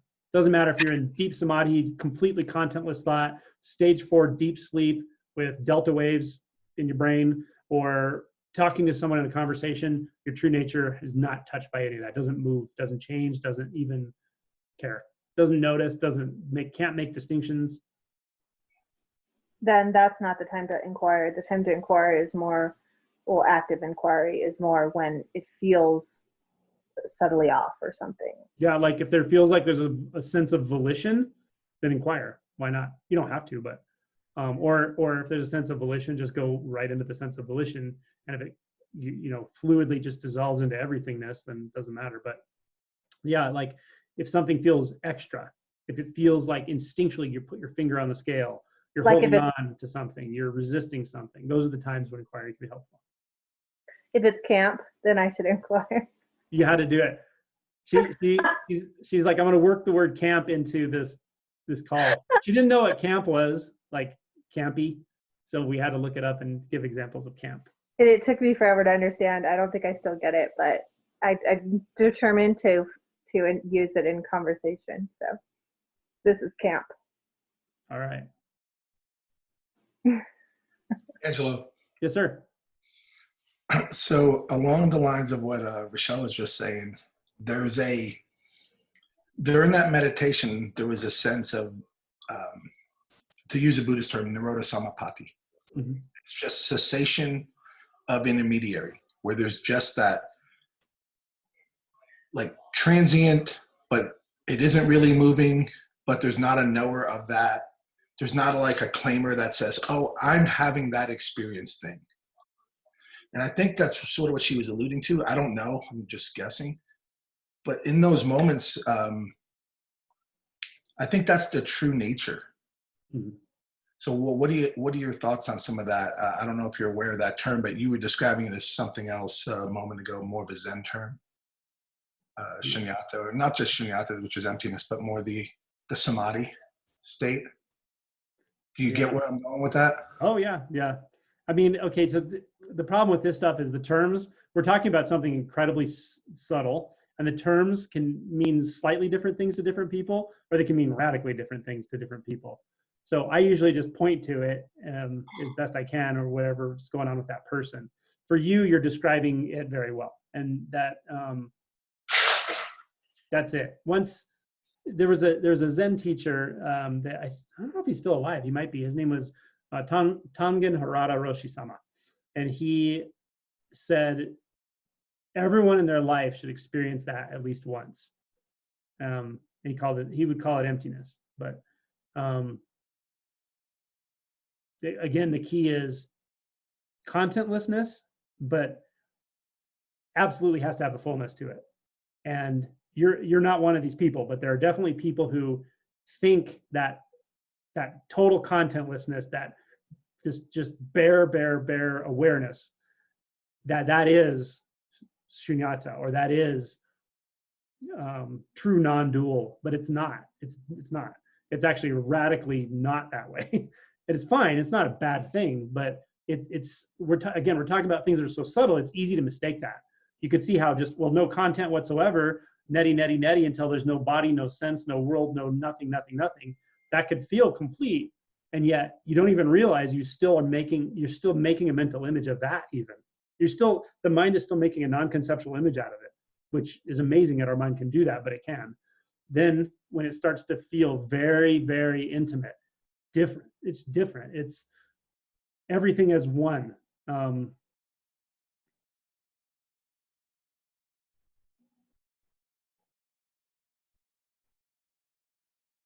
It's as isness.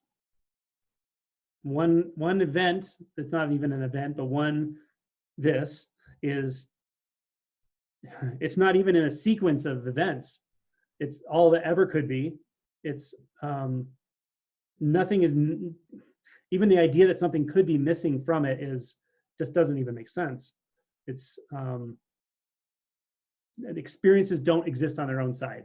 There's a lot of tricky ways to talk about it, but that aspect of it is very important, and it can come slowly, or it can come like dramatically. It doesn't really matter. But without that aspect, you could be just meditating yourself into oblivion. For instance, like I said, we all go into deep sleep at night, and deep sleep is defined on an EEG by delta waves.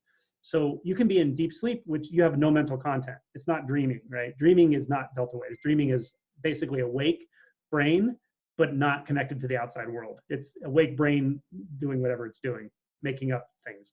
But deep sleep, there's no content. It is truly contentless. So that's awareness. But you don't wake up enlightened. It's not equivalent to enlightenment, right? That's why like trying to meditate yourself into oblivion, it won't get you anywhere. It will get you somewhere, but that's not the full movement of realization. It has to turn around. It has to come back. It has to come back into the physical. It has to come into the senses. And that feels like intimacy. No outside. But when I say that, it's also not really oneness. It's not like universal consciousness. It's not that at all. Consciousness is just can be one expression of it, but it's not bound by consciousness. It's not in the stuff of consciousness that I'm talking. That's why it's so hard to talk about, because a vivid sense phenomenon, one phenomenon, one vivid sense quanta, let's say, that as what it is experienced as everything, no body, no world, no universe, and it has no content, it has no essence, it has no limitation, and there's nothing outside of it. There's no, like I've said before, it's the opposite of FOMO. There's nothing that you could want outside. Even seeking is seen never to be a real thing. And then it's like, okay, well then if seeking is happening, it's always a thought. It has to be. There's nothing to seek. There's no way that could happen, right? There's nothing that's not found already. There's no such thing as finding. And so that has that radical intimacy to it. That's the entry point to emptiness, which I can't talk about because it's impossible to talk about. One follow-up, which might be even harder to talk about. During the meditation, you had brought up, and below this point of form and emptiness and all that, right below that veil, this is where that is. And you said, but you can't really say it. Are you? Because it's not only below and a very, very sort of advanced state of realization, it's also extremely physical and solid. It's literally the voice. It's so not special. Mm-hmm. So are you leading us, or are you implying that what is below is a substrate or a layer or an encompassing? Because I want to make sure. No, those are all of the mind. Oh yeah. If there's a substratum, there's something that's not a substratum. That's still dualistic. It's not like that. That's the thing. That's why language just completely fails here. But you damn well know it when it happens. But it doesn't happen because it's not in time. It's not ever not here. So now, if I know it, that's an implication of dualism as well. Would you agree? Who knows that? Who could know it? Who could enjoy it? Who could benefit from it? I love you. Thank you. Love you too. It's mine. Oh, one last thing. I want to cuddle with Michael and Nancy. Look at that scene. Yeah. That's a cuddle blanket, like Snuggie Fest, and that's good times. Where's Sophie? Over. Oh, she's somewhere. She's lost on the couch somewhere.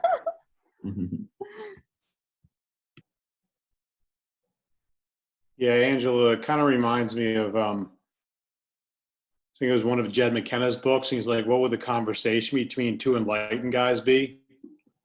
You know, how's that enlightened thing going? It's good. See ya. Right? Like any attempt to talk about any of this, and this is why it's so comical when I really think about it.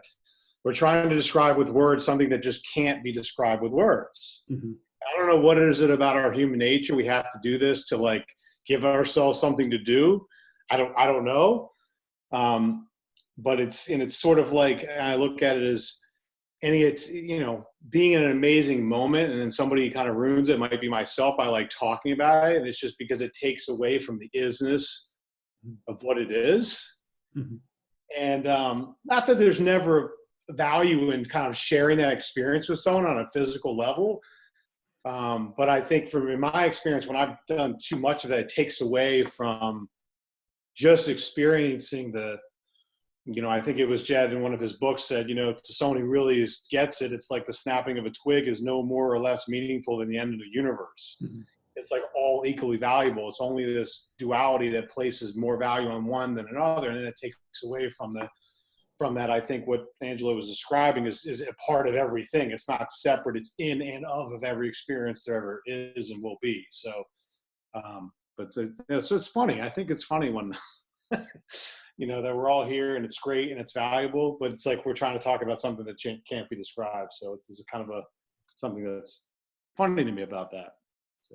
This is it's a very strange business talking about this stuff, because it might sound like I'm interested in it, but I'm not. I don't have any interest in talking about this. Like I don't, but I do care about people who want to wake up. I care about people who are in that process. And that's literally the extent of it. When somebody asks me a question, like online, they'll ask a question sometimes. Okay, is this the same as this? Like they'll give me two Buddhist concepts, and literally it's like someone going, "What do you think of section 47.1 of the IRS tax code?" I'm like, I don't care. I really don't even know. You know more than me about it. Like 90% of the people here probably know more about Buddhism than I do. I don't know about it, but I don't care to know about it. You know, and so I don't think I sit around and talk about it a lot unless I'm talking to people who are in the process of waking up or whatever. And even that's a funny thing to talk about, but it seems to happen, so it's great. And this whole thing is also a joke. There's a huge joke in the middle of all of this. Like it's really funny, actually. So never lose that that childlike, you know, it's innocence, because I honestly don't know what any of this is. I don't understand any of it. It doesn't make sense. It's like if I listen to the words I'm saying, it's like, what the hell am I even talking about? But somehow an effect happens. It seems to work, so that's fine. But this is a very, very mysterious thing we're talking about. It's not spiritual. It's not a certain path. It's not a certain spiritual teacher. It's not a practice. It's not a belief system. It's, if anything, it's just life exactly how it is. But you got to get really curious about what that means. Like, what is it? What is life exactly how it is when we don't apply a framework to it? When we don't use a thought to go 1 minute in the future or 1 minute in the past, which can't actually happen. Now what's happening? Oh, he showed up, Baby Yoda. I love it. What happens when we don't apply any filter of time or any filter of self and other, of me versus you over there, and what can you do for me, or what can you take from me, or what do I think about you? I don't have to navigate any of those relationships, like take those contexts out. And even the fact there's a body here, that's something I learned. I learned it at a very young age, but it's definitely learned, right? That there's a world, there's a universe, that there's something outside that door. Like those are all beliefs. And so what is this like without all those beliefs? The beliefs can be practical and useful, but right now I don't need those. When it comes to identity, or what's even under identity, what's more fundamental even than identity itself, then all of a sudden we realize how many contexts we can let go of, how many filters are completely unneeded, completely. And it turns out to be everything you can know. It turns out to be everything you can experience is actually a filter. everything. Because even your experience of the senses is still our brain operating a certain way that makes a certain waveform into a certain color. But color doesn't exist in the waveform. It doesn't exist for something without eyes. There's no such thing as color, right? So, but that's the internal world we construct, and then we talk to each other about it. So even that is a construct, and the realization, let's say, or your true nature, can know itself independent of that construct, not apart from it, but not dependent upon it. And that's what's amazing, and it's doing it right now for everyone. That's why it's crazy to talk about this, because there's no, the worst thing you can do as someone who teaches this or talks about this is to encourage seeking, in the wrong way. So although I talk about things as if it's in time or on a path, I'm constantly trying to undermine the seeking paradigm, because there's nothing to seek. There's really nowhere to go. There just isn't. You'll never get outside of this. You'll never fall outside the universe. It's just this. You can't have more or less of life. It's not better or worse. There's not a better or worse moment ever. Not a better or worse experience ever.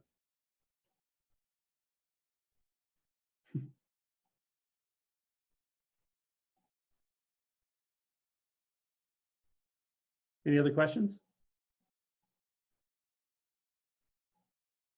Hey, Alma, how come you're invisible? Oh, I just didn't turn my video on. Okay, no worries. Angelo? Yes. Yes, it's regarding to what Rachel said about that nothingness thing, like the black hole thing. I notice a tendency to sort of, when I track the sort of fear recoily movement, Mm-hmm. and just sort of like rest in that, and I usually just like track it with, it's almost as if everything dissolves around it, really. It's pretty relaxing actually doing that, but I notice just being in silence that I fall back into that often. And I mean, I stay there because it's very relaxing in a way, because there's just no sense of struggle as much as in the habitual mode. But I do notice thought right after the experience, sort of making a mental image of it, trying to say what it is, what it isn't, what it does, where it is, and it's as if it's so weird, because it's as if the space and the thought sort of blend. But my question is like, if that thing happens, I can just stay there. Like, I'm always sort of worried that in staying there, I'm sort of quote unquote bypassing something. Oh no, I think that's the opposite of bypassing. That's good work.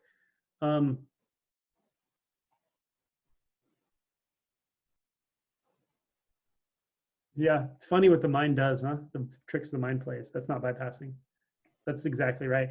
I think what you're seeing is it can't actually be this easy, can it? And so, Yeah. So you and again, the mind will say, "I can't stay here forever." Of course you can, because you've never left there. Yeah.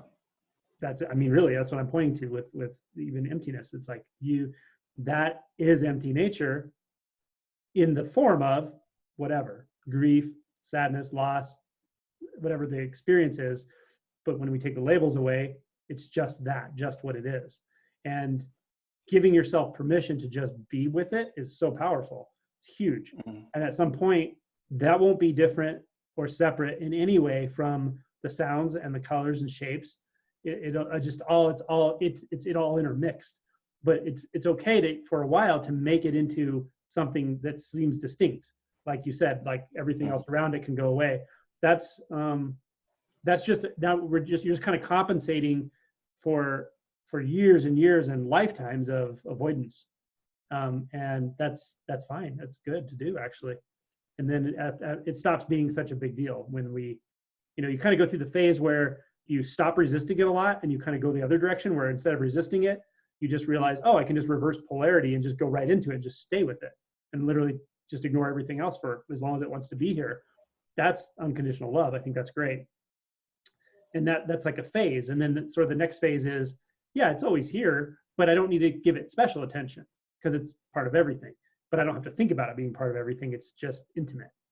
And that's a natural progression too. And with some things, this might happen just totally spontaneously for you, with some emotions or whatever, some contexts. But with this one, it may take a while or whatever too. It's fine.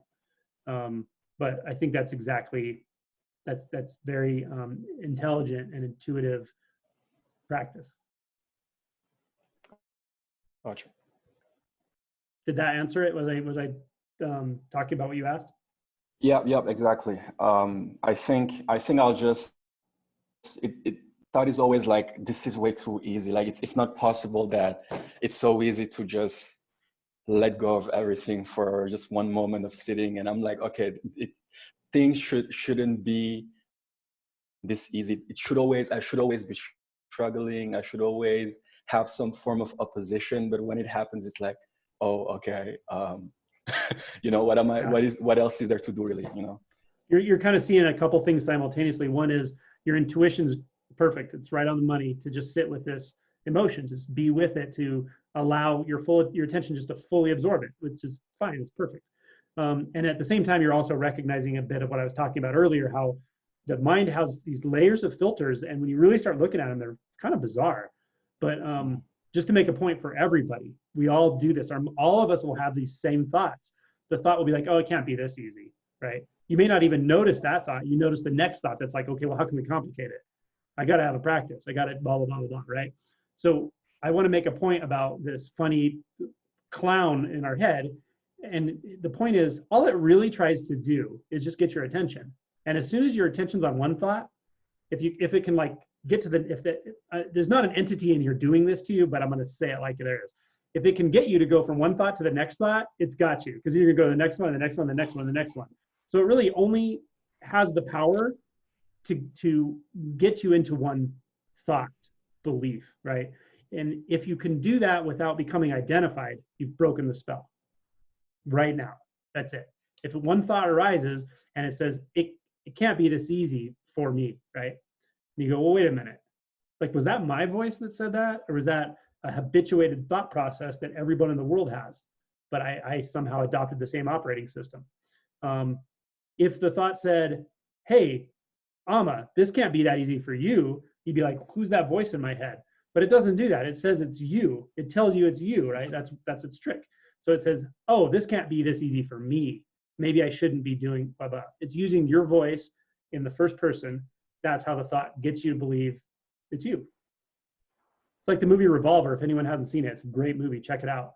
But they explain it really well in there, that the ego's language is the language of me. It's the language of me, what I want, what my problems are. So it's like it jacks in there and it starts talking, and it's talking from the perspective of you. And so you just assume it's you. And as soon as you assume it's you, it seems important, right? Oh God, it's about me. I got to pay attention. So you pay attention to that thought, then you pay attention to the next thought, and the next one, and the next thing you know, you're spend $600 on Etsy or something. You're like, what the hell just happened? Or you're like 5 hours into YouTube. You found the end of YouTube. And you're like, what the fuck, man? I just was trying to meditate. So, but that's how it goes. Gotcha. Yeah, on that note too, Angela, I think like I totally relate to that. It's like we're so used to having a practice or having something to be doing actively in our meditation that when it turns to where like you're literally just sitting here doing absolutely nothing and it is the most enjoyable thing in the world, and you feel like you can just do this for all of eternity, and there's still a pattern of like, I need something to do, that it's very like underlining, but it's very subtle still. Like I feel like that quiets more and more, and like the like we're used to the pattern of having something to do changes to, in my experience, like I just get used to like not having anything to do and meditating all the time, like having that kind of simpleness in all of my daily life. Now it becomes more and more like that. Like, and I feel like that becomes a natural pattern. Like the pattern, there's a point where it shifted, where it was like, oh, I can just accept that I'm not suffering, that I'm okay, that I'm just enjoying life. Like I can just accept that because I've suffered really bad my whole life and I've gotten so used to suffering. So now that it's not there, it's like, oh, I can just enjoy life and that's it. It's really that simple. But yeah, you do kind of get used to it and Mhm. it's nice. But yeah, That's the beauty of it, is you can just enjoy life. you For just enjoy whatever is happening in the moment. Mhm.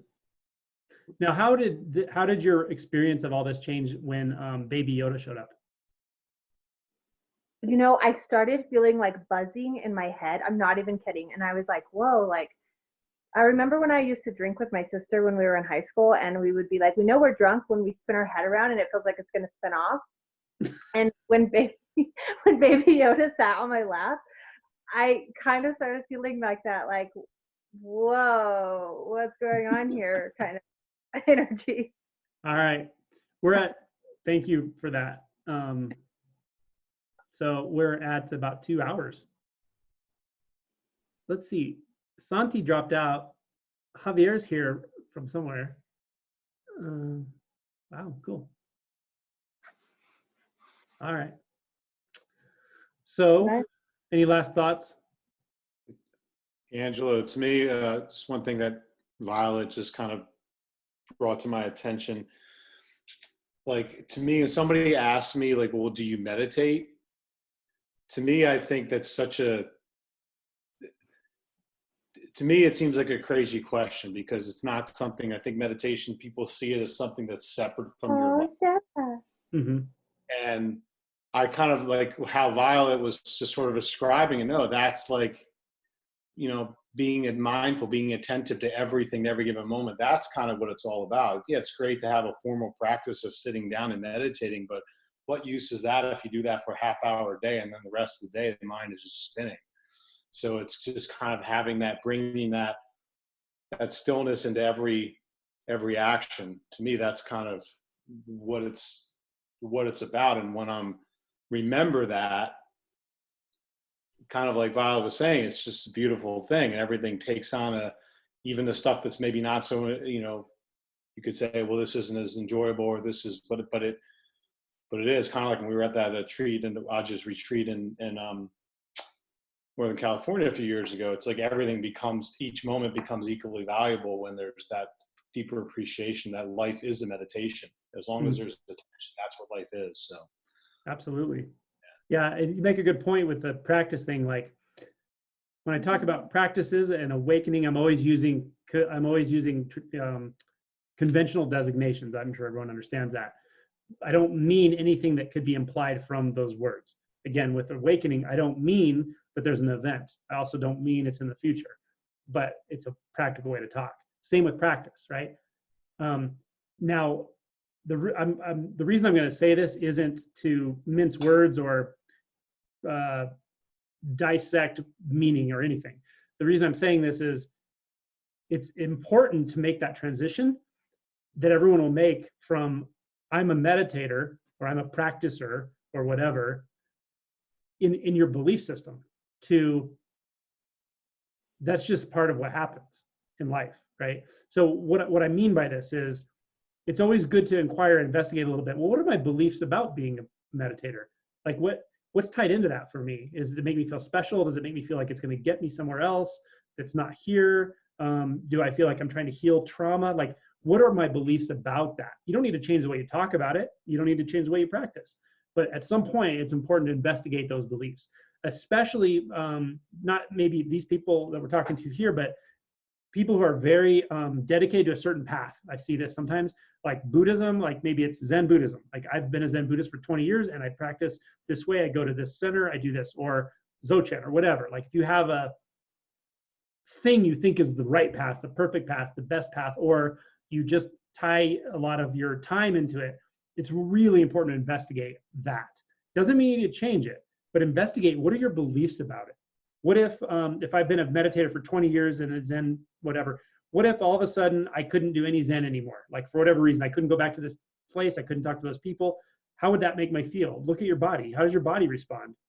What if you could never read a single book about Buddhism again the rest of your life? How does your body respond to that? Well, if it has a strong reaction, you might have some beliefs around that, right? That Buddhism's special, whatever it is. So it's important to investigate these things because, again, we just find ourselves identified as young adults, right? We don't even see the process happening, but by the time it's happened, there's multiple identities already functioning, and sometimes at odds with each other, and sometimes coalescing. But we have a lot of different motivations, agendas, and they're all, there. So by the time we recognize all that's happening, with practice, it's the same thing. Once we have a belief that I'm a practicer, it may be very simple. It may sound to you like a simple thing. Oh yeah, I meditate. I do a certain meditation system I learned, and it works really, really well. And I've been doing it for 5 years, and it makes me peaceful. Like that may be how you talk to yourself about it or talk to others about it. But if you really unpack it, you might find competitiveness. You might find specialness in there, some distancing from other people, some ideas that there's enlightened people and not enlightened people, and where you are on that path. And like you really got to investigate all that stuff at some point, or else it'll own you.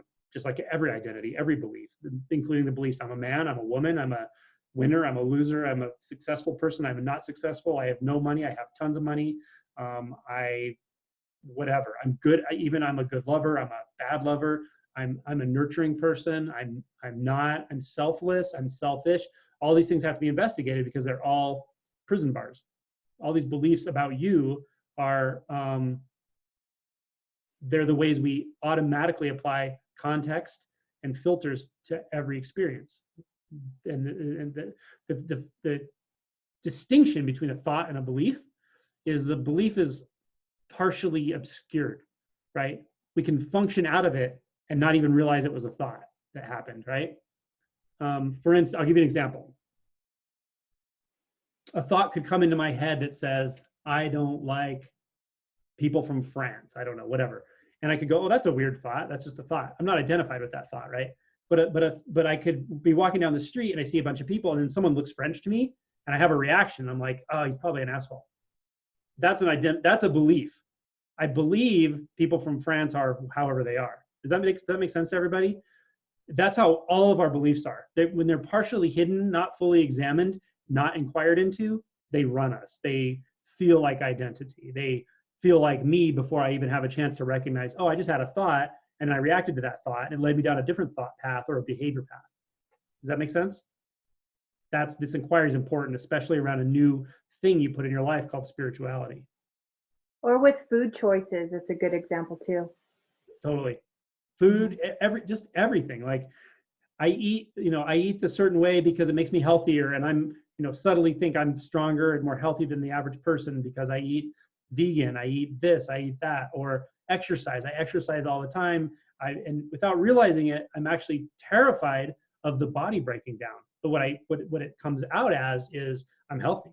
Like my identity as being healthy. So all these things are extremely important to just investigate when they come up, when you sense them, when you feel like a you, when you feel like you need to defend a position. Any of those times are good times to go, okay, what beliefs are here? What beliefs am I operating out of without realizing it? Does that make sense?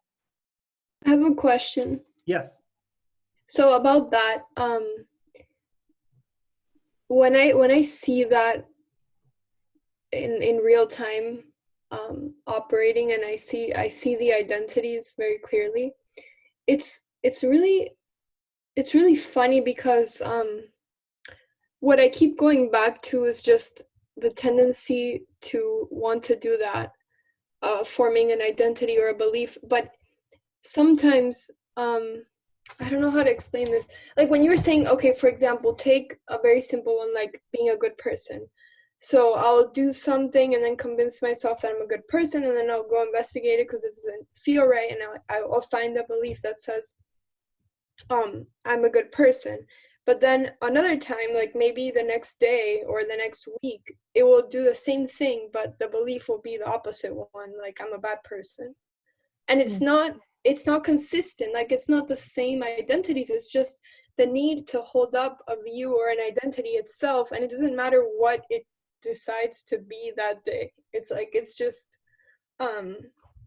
whatever yeah, it will choose whatever, and it will like defend opposing views. Like they won't persist over time. Maybe they will, some of them, but it's like it's always tricks me because it's like, oh, I thought this was what I believed, but it's not even about what I believe. It's just the need to believe something or be someone or defend a position. It's like it's a physical movement. Mhm. Yeah, I think over time you just lose interest in it, and you already are losing interest in it because there are other times when you wouldn't even talk like about this stuff, and then times when it's like, oh, you just notice it happening. But what's being noticed is the tendency to take reference from thought. That's all it really is. And you can see now the very fundamental movements that get that thought going, and then the polarity that can come up just momentarily and self-define, right? And so you make a really good point with I'm a good person, I'm a bad person. For instance, all of us can relate to, there'll be a day when you're like, man, everything is in flow. Like you may not even be thinking that, but you notice it, like things are so peaceful and flow. And there might be a subtle thought that's like, my practice is going well right now or whatever. Just if that happens, that's fine, but just watch it and just wait. Because in the next day or the 2 days later, you're going to have a feeling like, oh, my practice is going terrible. Now, it's important to recognize those are causally related, right? It's like the Einsteinian time-space, space-time constant. Oh, time-space interval, space-time interval. It basically says there's no events that happen in sequences of time. That's all psychological. There's no actual time, right? In relativity, there's only causality. Every event is simultaneously occurring, but the only thing that really links things together is causality. And that's how we can investigate dependent origination in consciousness. If you look at dependent origination, which isn't natural or dependent origination in the natural world, it's the mind's reflection of it, you'll see that's exactly what it does. It makes a stance. The second aggregate, I think is called, I can't remember what it's called. Anyway, the second aggregate is that initial preference, yes or no. I like it or I don't. It's good for me or bad for me. That's the root, the very, very root of a sense of self, a sense of doership, a sense of identity. And if you could give it a label, it'll give a simple label. I'm a good person, I'm a bad person, whatever. And if you just watch over time, you notice it's just flip, flop, flip, flop, flip, flop. You don't get one without the other. And you just keep doing what you're doing. You just pay attention, you notice what's happening, and all of a sudden, usually it's like you just lose interest in it. But you'll still might even feel that reflection starting to form in consciousness without even getting to the point of labeling or anything. You'll just feel that reflection starting to form, or the consciousness wanting to turn back on itself just a little bit. And when that happens, it's really good and interesting to notice the body sensations. It's just like classical conditioning. It is classical conditioning. If you like, so yesterday I was learning to do a new thing I'd never done. It was an Adobe software for sound editing. So it's like pretty complex stuff. And I didn't know anything about sound editing. So I'm like watching these videos to learn it.